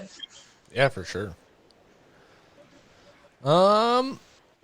Joey Carlson says, do you think there will be at least a second color option for the new Nightrunner, like with the Trail Runner? Factory Toyota color? I would love a color like fire. I can neither confirm nor deny. Potentially. I don't know. My only answer to that is based on the way Element's been going with their rigs, I don't see them actually using a factory Toyota color only because they don't run licensing. So therefore, I don't think they'd ever be like, this is a licensed Toyota, whatever factory paint color. Yeah, it'll be a color that looks relatively close to something else that's already out there, but they're never going to call it a factory color. At least that's my opinion. Their Inferno color the fire color is Toyota's Inferno orange, I think is what it's called. Mm-hmm. Yeah. So if they did, it would be something to that effect, like blue or who knows. Yeah. I think it's definitely a good candidate for it, but yeah, it'll be kind of like a just another variant. Only time will tell. Mm-hmm. Brian Taft says, just got the email from Element RC for the Nightrunner and placed an order. What would be your first upgrade? I already know what I would do just because I did it on the Ecto and I love it. What's that? What I would do and what I'm planning on doing is an SOR wrap. No. I would replace the steering servo and use the stock steering servo as a winch, which is what I did on the Ecto. And I did it on Travis's Bronco and I did it on our Trail Runner. The stock steering servo makes such a good servo winch. And I've never even had one of them creep on me. Like, it is held perfectly centered the entire time that I've had it. So that's what I would do, just because it's relatively inexpensive. You can get a servo, and that's decent, anywhere between $35 and $50, for like an entry level servo. And that's probably what I would do. And then turn the stalker into a winch. Yeah. I love how little Travis and Jay try and talk about SWAR, and Adam just plugs it for them. Perfect. Jay and Travis are sitting here quietly, and Adam's like, go buy this. I don't know. We kind of said it from day one that like we don't want it to be another like shameless promotional tool. We have wanted the show to stand on its own. It's only a promotional tool subliminally. Yeah. What'd you say, Trev? I said it's only a promotional tool subliminally. Yeah. Yeah. Yeah, I mean, I guess, the coined answer would be Link Riser. The otherwise answer would be it probably nothing for a while as it sits on my bench while I figure it out. Yeah. So let's see. Greg Thrillkill, I think, in also relation to the trail or the Nightrunner, he says, "Feel free to hop on that fast track list and shoot me an email. I am PayPal ready." Troy Larson, he inboxed this one to us. I hope this was in relation to the show. Otherwise, I'm leaving him on red. He said, "What are your thoughts on the cheap Amazon RC stuff? Not sure if true knockoff or not, but specifically Injora products." I thought we answered this one a couple weeks ago. We did. Yeah, we went over this when I was here last. Yeah, we did. Yeah, you guys did. That's right. Well, Yeah. in case he wasn't here, and I don't remember the outcome of that conversation, you guys said they were decent, didn't you? Yeah, I mean, like, I haven't come across anything that's bad quality. That Jeep hard body that we got is a Injora. I mean, if nothing else, for what you're paying for. Good. Yeah, I mean, They have their place. It's what we've always said, like, just buy what your budget allows. And if you want to take it a step further and have your decisions be, based on emotion or political viewpoint, then buy American or whatever. But I mean, just do what you want, man. Whatever makes it fun for you, do it, and don't let anybody tell you different. The only thing I would change differently about what you said is I know you said buy what your budget allows, but if you look at it this way, because I've done it, sometimes you buy cheap and you break it 3 times, and on the 3rd time you're finally like, I should have just bought the bigger, beefier part or whatever. You've already now paid way more than you would have if you just would have done it the first time. Yeah, like I wouldn't buy their axles or something like that. You know, like I wouldn't buy cheap knockoff axles, but if you need a servo for a winch. Well, yeah, I mean, I don't know. I've used the Red Amazon, Injora, and everybody else servos for winches, and honestly, they work okay, but they're not as good as the Reedy servo was for a winch. Right.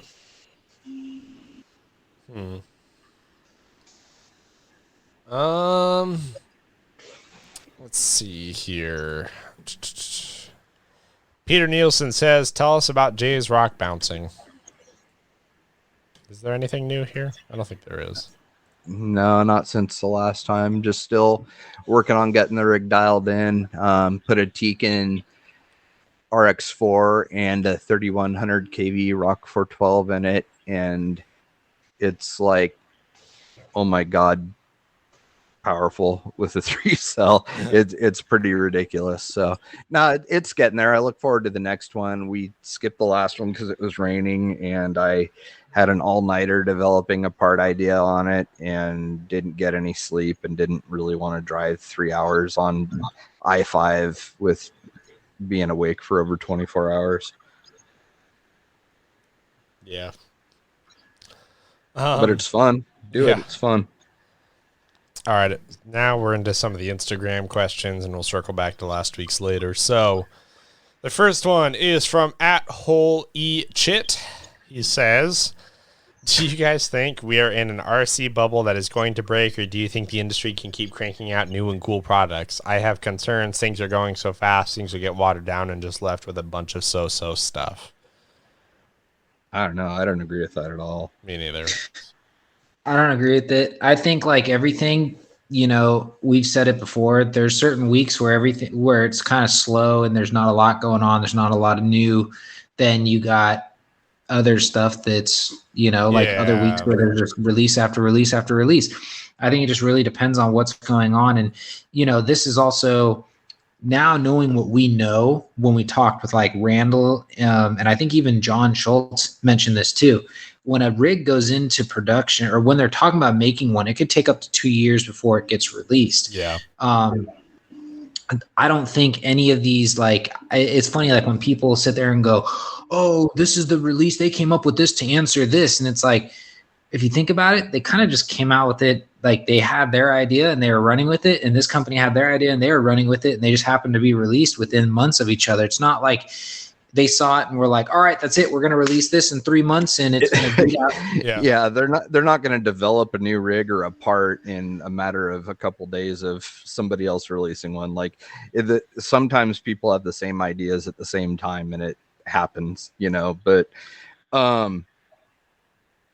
I saw an interesting thing about the Knightrunner where a guy said, it's just a new body shell. I'm not impressed. It's not. It's new wheels. It's new bumpers. It's the tent, the bed. You know, it's a longer wheelbase. There's a lot more that goes on behind the scenes that people don't realize. It's like, oh, it's not just, you know, oh, it's just a body. Well, just a body is a major undertaking. Okay, so that in itself is a big deal. So no, I think everybody's still got new ideas and stuff. I think if there's any kind of a bubble that's going to burst, it's going to be in the drag racing scene. And I think people are going to get burned out on other people. It's kind of the way that four-wheel short course went. Short course and four-wheel short course was huge in racing. Racing saw its biggest boom when short course trucks were introduced to the hobby. And after a while, people got sick of getting taken out and it being a demolition derby and people being jackasses, and short course died. I think drag racing is going to do that too, because there's a lot of belligerent jackasses in drag racing, and they're the ones that are going to end up chasing people away from the hobby. So if there's a bubble that's going to burst, it's going to be no prep drag racing. Yeah, I don't agree with this, and here's why. Because with the question, not you. Because think about, I don't know how long this guy's been in the hobby, but think about where just crawlers, let's just limit it directly to crawlers. Let's think about where everything was 5 years ago. Okay. And 5-6 years ago, and think about the release of the SCX 10.2. I was talking about this on the Operation 11 Charlie show the other night, where like when that car came out, it was mind blowing. And one of the things that like was amazing to me about that vehicle when we drove it for the first time was it had really small axles, right? They were very thin. You know, they didn't have the big fat axles of the OG SX10, and it had a great turning radius.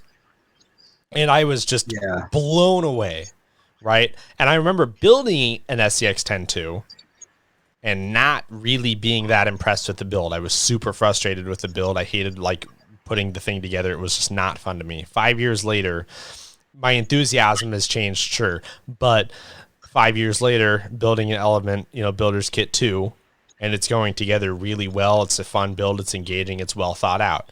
That's not limited just to Element. I'd be willing to bet that if I went and built an SCX 10.3 right now, right, that I would probably have the same, similar experience. I'd probably be overall impressed with how it goes together, how it builds, quality, etc. Right. The reason for that being the case is that 6 years ago, 5 years ago, 6 years ago, whatever, 10 years ago, Axial dominated that market. Not to say that they weren't trying. Great company, great people then.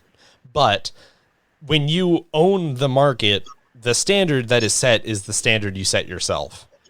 And ever since Traxxas got into the game, ever since Element got in the game, think of just like the last 2 years in general. Let's say 2019. Let's just limit it just to then. And think about how much progression we've seen just in the vehicles themselves versus maybe the previous 4 or 5 years. Think about how much more everything has progressed, because all of a sudden little companies are coming in and grabbing some market share. Traxxas grabbed some, Element grabbed some, even Red Cat managed to get some, right? Stuff we thought would never happen. So you compare the products we have now, and that is because of that, because there is more diversity in the game than we have ever seen.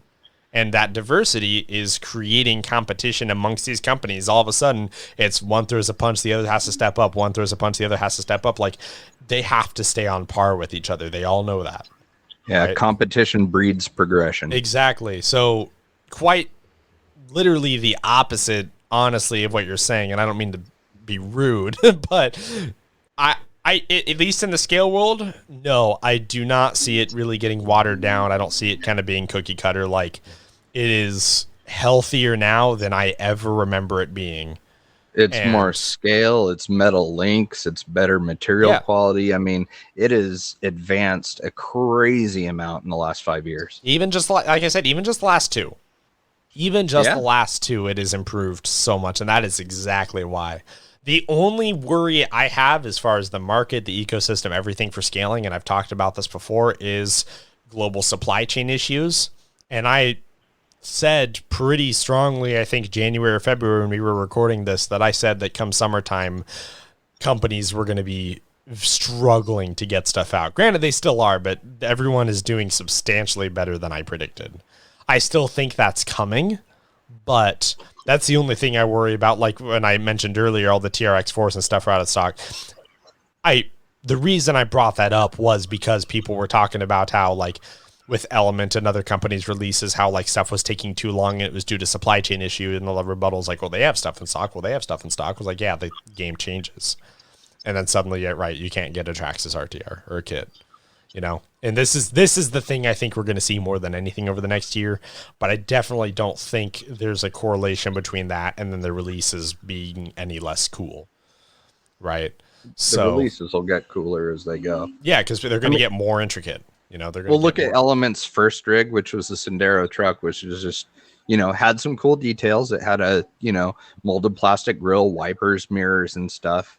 But it was, for the most part, a truck. Now You can buy a full-on like Tacoma with a rooftop tent and stuff and exhaust. So yeah, I mean, this stuff's gonna just keep carrying. I think the manufacturers need a huge pat on the back for maybe sacrificing a little bit of their margin to keep it priced to where people can still get in the hobby. I think they don't get enough credit for doing that. Yeah, that's true. Because you know that's happening. It should be a lot more expensive than it is. Yep, I agree. All right. Anything else? Any other thoughts on that? Cool, moving on. All right, so at Checkered Pass 503, Chris Trudeau, he says, to get the 12.8 wheelbase, are the shock hoops further back than those of the Trail Runner, and is the Knightrunner body interchangeable on the Trail Runner, or will you need longer links? So if you want to go 12.8 and you already have an Enduro, they have a 12.8-inch wheelbase kit that just consists of links and a drive shaft extension. So you'll need that. As far as the shock hoop placement goes, I don't have it in front of me, but there's 3 positions it can be in. It's either in the middle or the furthest rear. I don't remember because it's not in front of me, but it's unchanged if that's what he's asking. You know, it's chassis wise, it's still the same. So you could still just do it with a 12.8 kit and you're done. We have not determined if the Trail Runner is a direct drop on, though, have we?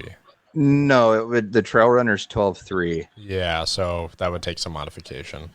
Yeah, you would need to just, like I said, buy the link kit. Yeah. Okay. Let's see. At Sack the Ripper, he says, any catastrophic accidents / failures while out crawling? I've seen a hard body Cherokee fall off a ledge, landing directly on its roof, snapping all the pillars, rendering it trash. Then a hard body Mojave taking a 30-foot tumble down a rock slab, split a ton of seams.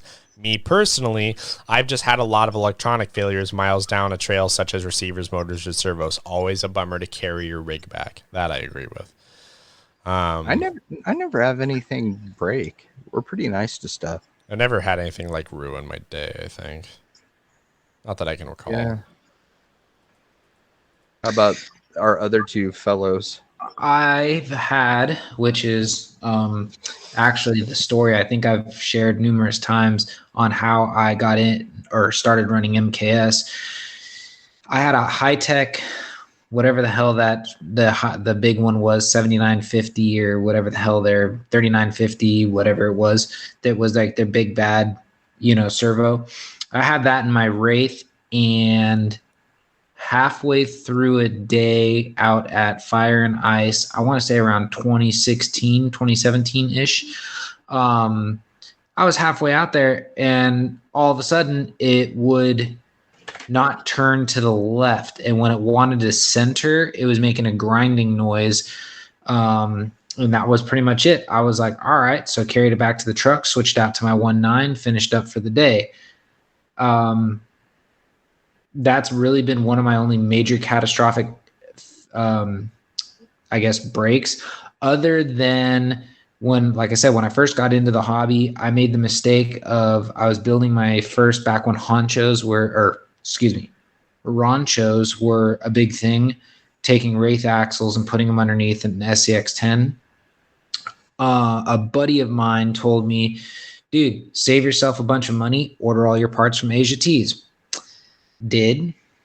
And 5 minutes on the trail, the axle shaft snapped and my wheel went flying. So I was like, yeah, never again will I buy cheap parts.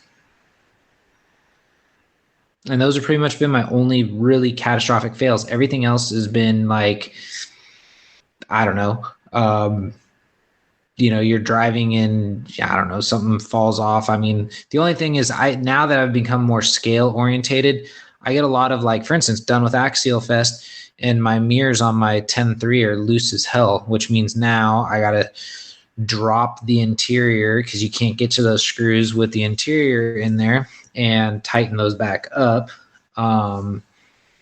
Stuff like that.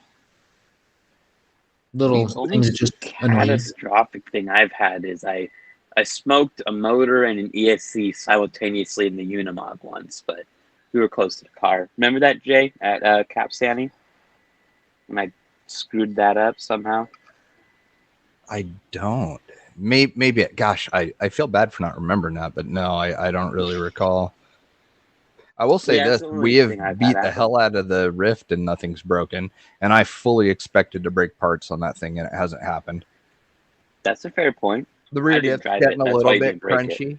Oh, you can't hurt it any worse than I do, but the rear diff's a little bit crunchy right now. But you know, I'm definitely not upset about it, given what Travis and I've put it through and everything else. So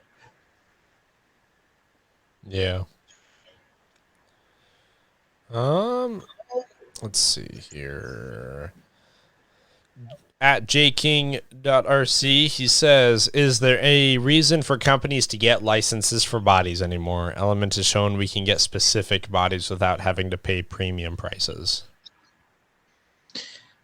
That's true, but still think the biggest but is you look at the hoops you got to go through. Like you can get the the Trail Runner, and if you really want the license looking or the grill that says Toyota, you got to buy the aftermarket grill and put it on there. It's not going to come on it. So yeah, you're saving some money buying the rig, but you still got to shell out some money to get the rest of the stuff. Same thing with, and correct me if I'm wrong, with the Nightrunner. The Nightrunner does not have a Toyota grill, but I'm almost 100% positive that you can go on Shapeways or Thingiverse or wherever, My Mini Factory, and get a Toyota grill for that. He has one that looks like it, but it doesn't have the letters or anything. That's something you have to do yourself. And that's exactly what I'm saying.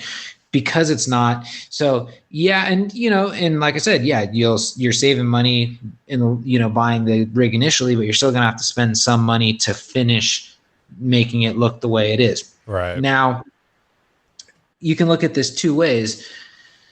You can look at it as, you got a rig that is almost there and you're gonna make it the rest of the way. And you're going to have the other people that are just irritated. They're like, why couldn't I just buy something and be done with it? And I didn't have to spend any more work on it.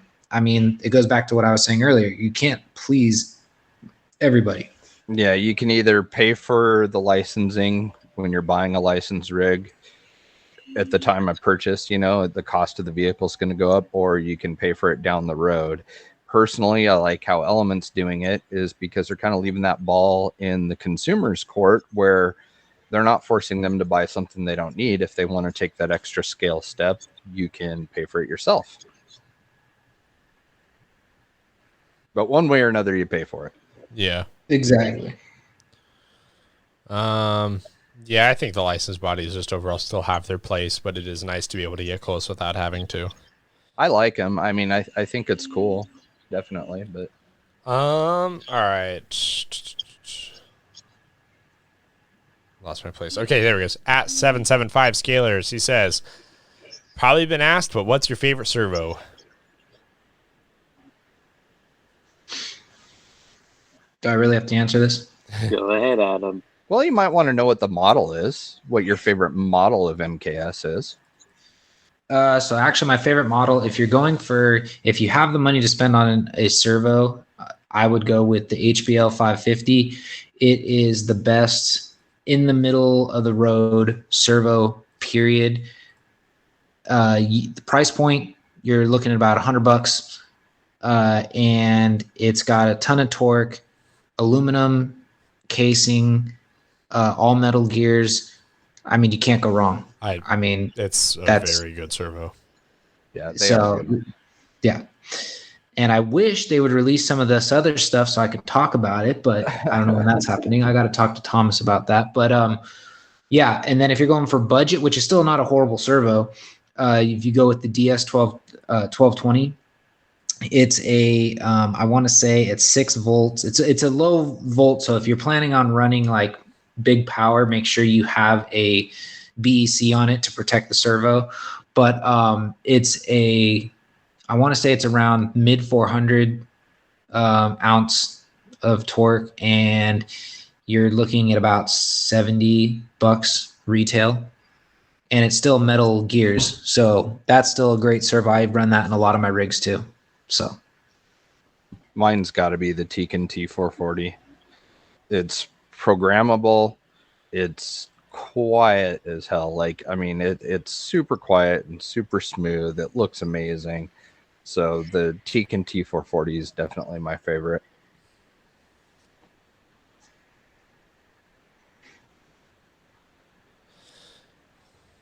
Intern. I was waiting for you. I don't really have a favorite, to be honest, in both my scalers and my race cars. I just kind of go through electronics, you know? If it works and I like it, then I'll run it until it breaks, and then I'll move on and try something different. You're playing really the field, aren't you? I don't really have any loyalty per se. I just go with whatever I can get. You're not putting a ring on it. You're playing the field. That's it. Got no one tying me down, bro. See, you had to say Tekin, and he had to say MKS. I didn't have to say I'm MKS. free. I'm flying, bro. I didn't have to say anything. In fact, Tekin was really cool about it when they announced they were doing servos, because they told all the team guys, you don't have to use them, but we can say this, you're probably going to want to after you try one. And I thought that was a good approach. It was a nice, I have seen your Tekin servos, and they're beefy. I'll admit there's some nice servos. They're very pretty. But at the same time, I run a lot of MKS in my race cars, so either of those suggestions will be perfect. There you go. Travis? Yeah, I don't really have a favorite. I've used a lot of the MKSs. I really like them. I've heard good things about the Tekin, but I haven't gotten to try them personally. Oh, you drove the Moon buggy. It has one. Oh, that's true. Yeah, I mean, you drove that, and then you drove my EPX truck with them. As far as what my best personal experience was, I mean, yeah, it's just not a lot of experience with them still for me to directly recommend them. I do kind of have to echo what Adam said on the HBL 550, just based off what I've used. Just damn good servo, and for the price, it's a no-brainer. Like $100 should not be something you second guess on a servo. Personally, yeah, that's my thought. He also asks, do you prefer to paint bodies on the inside or outside? I'll dive into this. I was going to say, I'll dive into this one. It really comes down to what the build's going to be. Yeah. I've done both. If I'm going for one of those old school beat up pickup truck looks, then I'm going to paint the outside. I'm going to use like a silver and maybe some rust colors on the inside. So once it gets scraped up, gives it that depth to it. If I'm going for something that I want to look, pretty, or I don't really plan on making it get too scuffed up, then I paint it on the inside. My 10-3s painted on the inside. Trying to think an example. My tow truck painted on the outside. Two entirely different types of builds. I think the painting on the inside or outside is going to add to what you're trying to do. If, like I said, how scale do you want to go? So that's pretty much my preference. Yeah, I'm there with you. It just depends on what it is. Like our flat black Ecto, I love the fact that it's getting scratched up and you can see silver, which is, fake bare metal underneath. It's perfect for that particular rig. Now, like our Trail Runner, for example, I'm really glad that I painted it on the inside just because it's going to stay looking nicer for a lot longer. So it depends on what you're trying to accomplish. Either or is a very cool way of doing it. There really is no wrong way. Yeah. At Murder Lions RC, our buddy Jared. I love that name. Yep.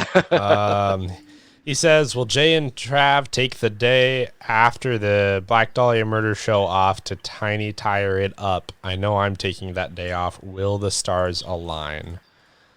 I need to see when this is, and I might be able to get it off. He already bought our tickets, too. Yeah.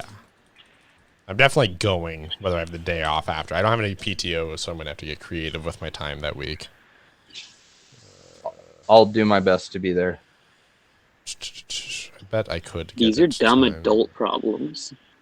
But he's been talking about wanting to do some trailing for a while now, and just either he's busy or I'm busy, and it just hasn't worked out. But both of us have been itching for trails. Like every year when Axial Fest rolls around, I just miss driving on really good trails rather than straight up rock crawling. You know, like rock crawling's fun. I enjoy it, and we have a lot of good spots. But man, trail time is just, I don't know. There's something about it that I really enjoy. I will confirm with you, Jared, but I think I might be able to pull that off. It's a Wednesday, so we'll see. Yeah. Okay. What's next? Scale Metal Supplies. That's Andre. He says, question for Dean Designs. Did you change your ESC in the Yeti Junior? And if so, what did you replace it with or would recommend? No, I did not.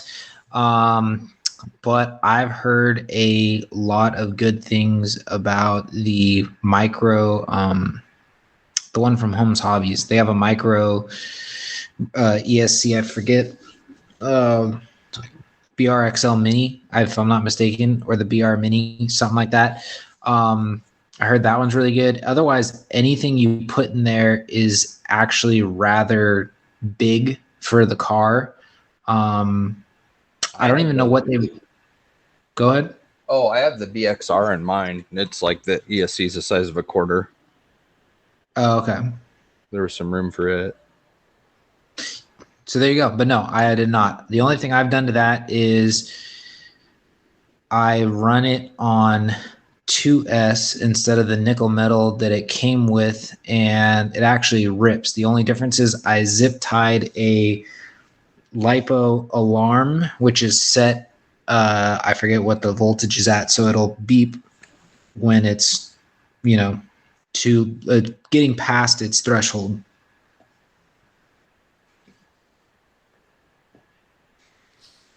All right.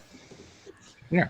All right. Back to last week's questions now. He's Rich Holman. He says, thoughts on the new Axial Bronco and an update on the SOR arms for the Gatekeeper, please. I am so ready for them. Also, great job on the show, guys. Keep up the great work. Thank you. Thanks. We covered the Bronco, I think, pretty well by now. Yeah. I think we even talked about it last show we did. So I don't know if we have any more thoughts there. Update for the SOR arms. Let's see. They're in prototype stage right now. Our machine vendor is making some currently, which means that I should have a overnighted packaged on my doorstep almost any day now. Which obviously I'm super anxious about because I cannot wait to see them and take photos of them and fit them. So yeah, that's just the next thing. And then, pre-orders are up for it though. And, huge thank you to everybody who's already done that. Just based off the CAD photos, it's pretty awesome. So, we're just kind of waiting, but, we're still on track, I think, for I think later this month, early next month for shipping. I think we're still on target. So yeah, looking good there. Joe Engstrom. Is the new Builder's Kit 2 the same as the Ecto has? Any differences? Debating buying the Gatekeeper kit or the Builder's Kit 2. Your thoughts on all these? Very different. Yeah, big things to trailing arms. The Builder's Kit 2 does come with 2 of the tower trees, but that's it. Like, that is the only similarity. So, like, you could set up the towers Gatekeeper style, but doesn't have the trailing arms, doesn't have the running boards, obviously doesn't have the cage. And your Ecto is substantially closer to a Gatekeeper than the Builder's Kit 2 for sure. So really, that's going to depend entirely on what your end goal is. Because it'll either be Gatekeeper style or just not. And if it's not, then Builder's Kit 2. Chris Trudeau says, difficult with it being podcast, but thoughts on a weekly listener ride section or perhaps a feature on a build by Adam J, maybe Travis or Intern, where they break down the ride components, their inspiration, etc., or perhaps a feature on the Instagram featuring said build. That'd be a good idea. A long time ago for Patreon, I did Travis's Bronco. I did like a build profile on it, but no, we can do that, and we definitely need to work on getting some listener rides too. That'd be good Instagram content for sure. Yeah, definitely. Yeah, as far as doing something on the show, a little difficult because, like I said, we already have enough time constraints. Kind of like adding something more regimented is going to be really difficult. We'd have to have like pictures of it posted by the time people are able to listen, so that they could see what we're talking about. Yeah, it'd be tough. If the podcast was video format, then I would be like 100% on board. Yeah, I mean, we could video it ourselves, like with our phone, and like just, you know, have it sitting on the bench and take the body off and talk about it. I mean, we could do that, but that's really, I think, about the closest we could do as far as like a build breakdown necessarily for video, aside from, you know, just pictures and text, obviously. Yeah. And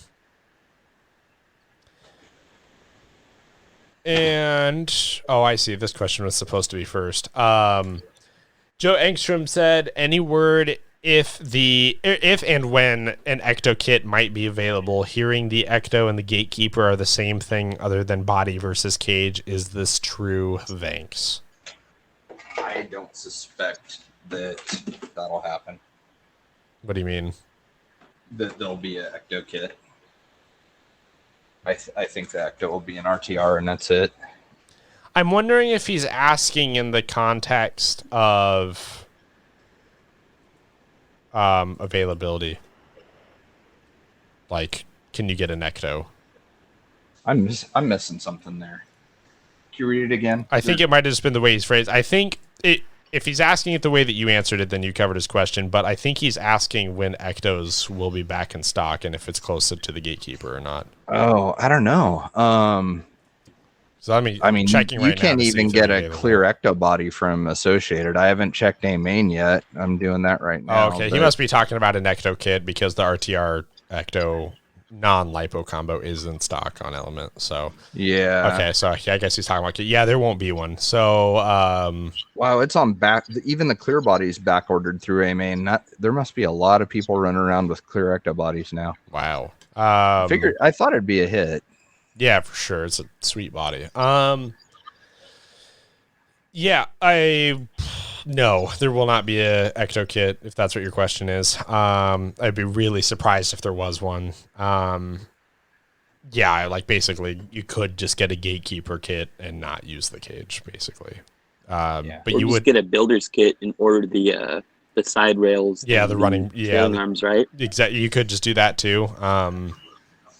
Multiple routes you could go. That would almost be if you're looking to try and build an Ecto, I almost feel like that would be a better route because then you're not trying to figure out what to do with the cage.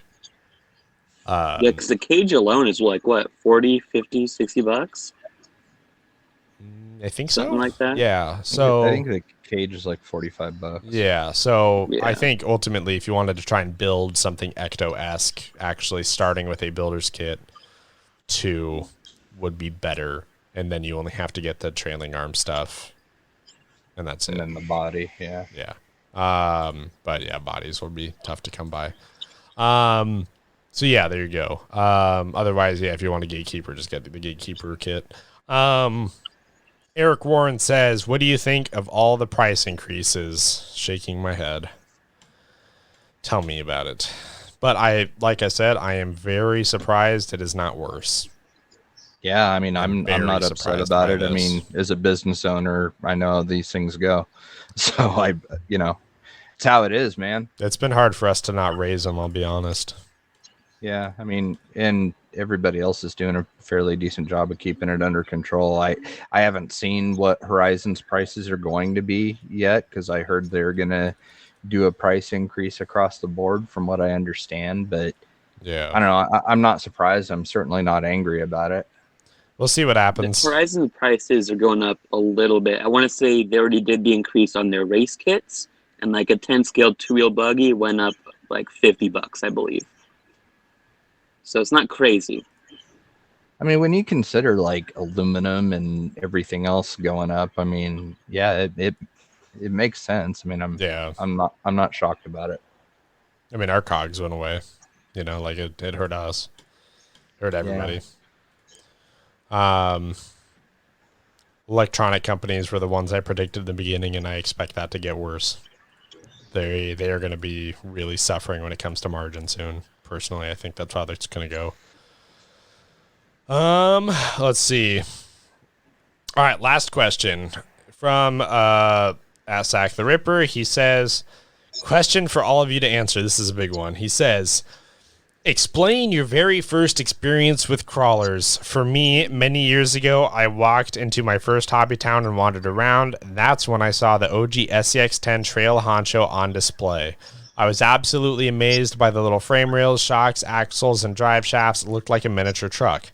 Then I saw the $430 price tag and found out the battery and charger was not included. I left empty-handed, but was completely obsessed. I spent the next handful of years binge watching scale crawler videos on YouTube like Headquake and Scale Builders Guild, Finally, on my 26th birthday, I bought myself an SCX-10 Trail Honcho, which to my surprise was $100 less than the OG version I fell for. Here I am 7 RCs later, and the rest is history. Thanks for the show, guys. All right, who wants to take this one? I don't remember my first experience, so I'm out.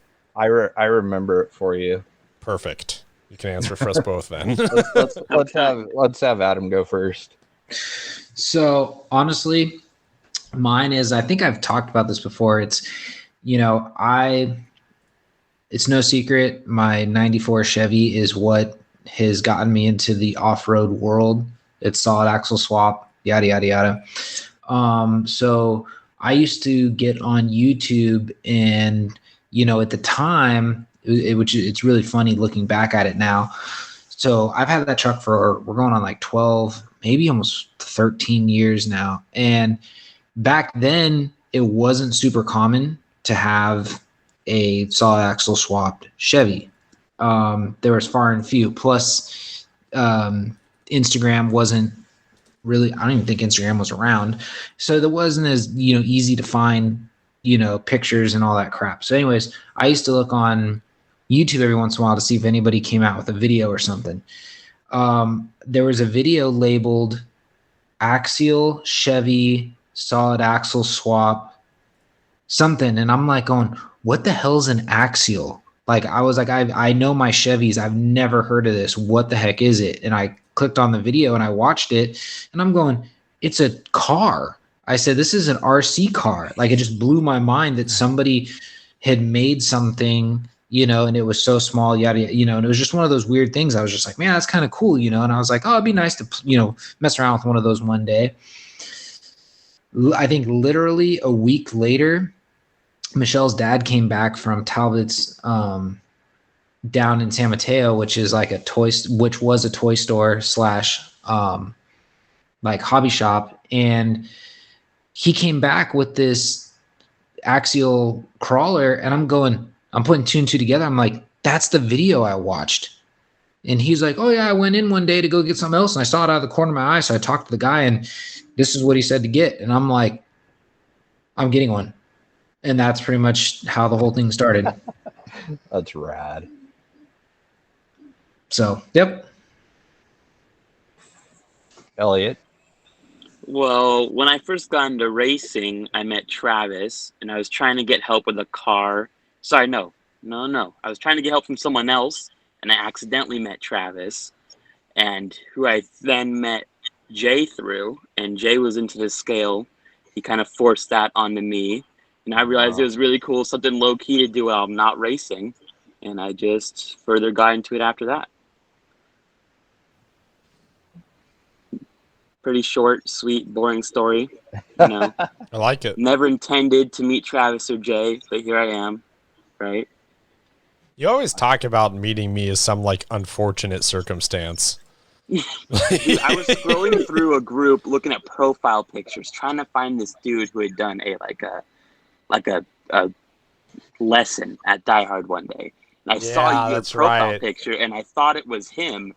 And I messaged him like, oh, hey, so what you said on that class, blah, blah, blah, blah, blah, this tire. You're like, hey, that's not me, but I got some parts if you want them. My dad will give them to you at the next race. I'm like, okay. Don't feel bad, Elliot. I met Never Travis did find by that guy, accident, by the way, too. Travis. That's I true. got you instead. Oh, For better or worse. alrighty. Well, that is the last question. I don't have an answer unless you want to. Did you explain? No, but No, you didn't. it's pretty short and sweet. No, our buddy Jared Clark had a G-Made R1 that had like a Tamiya F250 hard body on it and stuff, and it looked really cool.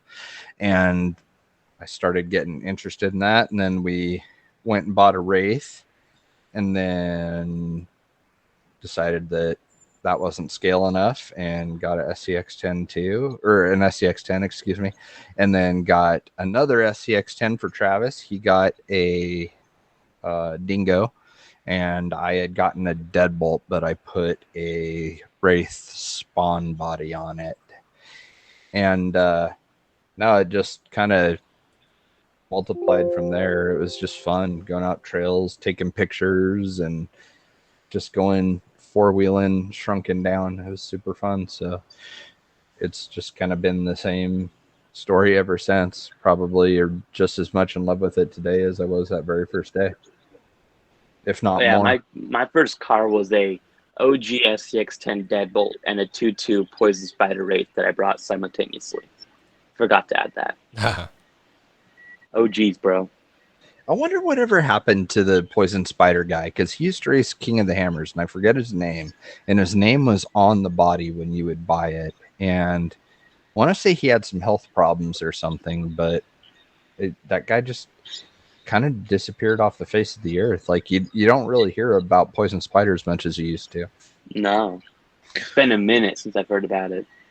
Well, you do know that what's his name I want to say, is it Larry? The owner was going through cancer treatment. That's what it was. Yeah, his name right. is definitely Larry. I just forget his last name now. Yeah. So yeah, no, he was going through cancer treatment, and then that's when everything got really quiet. I see. Yeah, and I just never heard anything after that. Are they still big in the one-to-one world? I mean, yeah, you could still get, I mean, their products are all over the place. I mean, actually, Tony Mazza, who is a local in the Sac area, his whole Jeep is Poison Spidered out. He's got the Brawler front bumper, rear bumper. He's got the sliders / body protection. He's got the fenders. He's got the inner fenders. I mean, he's even got the little fenders are sick looking. He's even got the what is it, the bolt-on or whatever aftermarket cage that goes in there. I mean, he's got almost everything Poison Spider makes for his JK. He's got. Damn. That's rad. But as much as those inner fenders look good, everybody says the same thing that's either has them or any shop you talk to that would sell them. Like WFO says this all the time. They are noisy and almost make themselves useless because of how bad they rattle when you're driving down the road. Oh, really? I never thought about that. They said some of them are better than others. Like, obviously, if you get like Poison Spider or Genrite, any reputable name, they're going to fit a lot better. They're going to be a lot more, sound. But they said they've seen some super cheap ones, and there's like some self-tappers holding it on, and then the guy will be driving down the road. They'll turn around, come back to the shop, and they go, this thing rattles worse than it did when, and they're like, that's the parts you ordered. We installed them exactly the way they asked for them. So, self-tappers on something like that hurts just thinking about. Yeah. So, but Tony also did say that when he put them on his JK, he was like, be prepared to cut up your knuckles. They're not fun. Wow. So, yeah. So that kind of scared me. So we kind of held off on those. Yeah, no kidding. Jeeps are cool. I'd still love to have a Jeep. They're very cool in the fact that they have the most aftermarket support, period. But with that aftermarket support, you also have a lot of like weird off brands and no namers and all this stuff that pop up. And, you could be buying crap for all you know. Yeah. There's just something about a well-built Jeep that just looks mean as hell, Oh, I agree.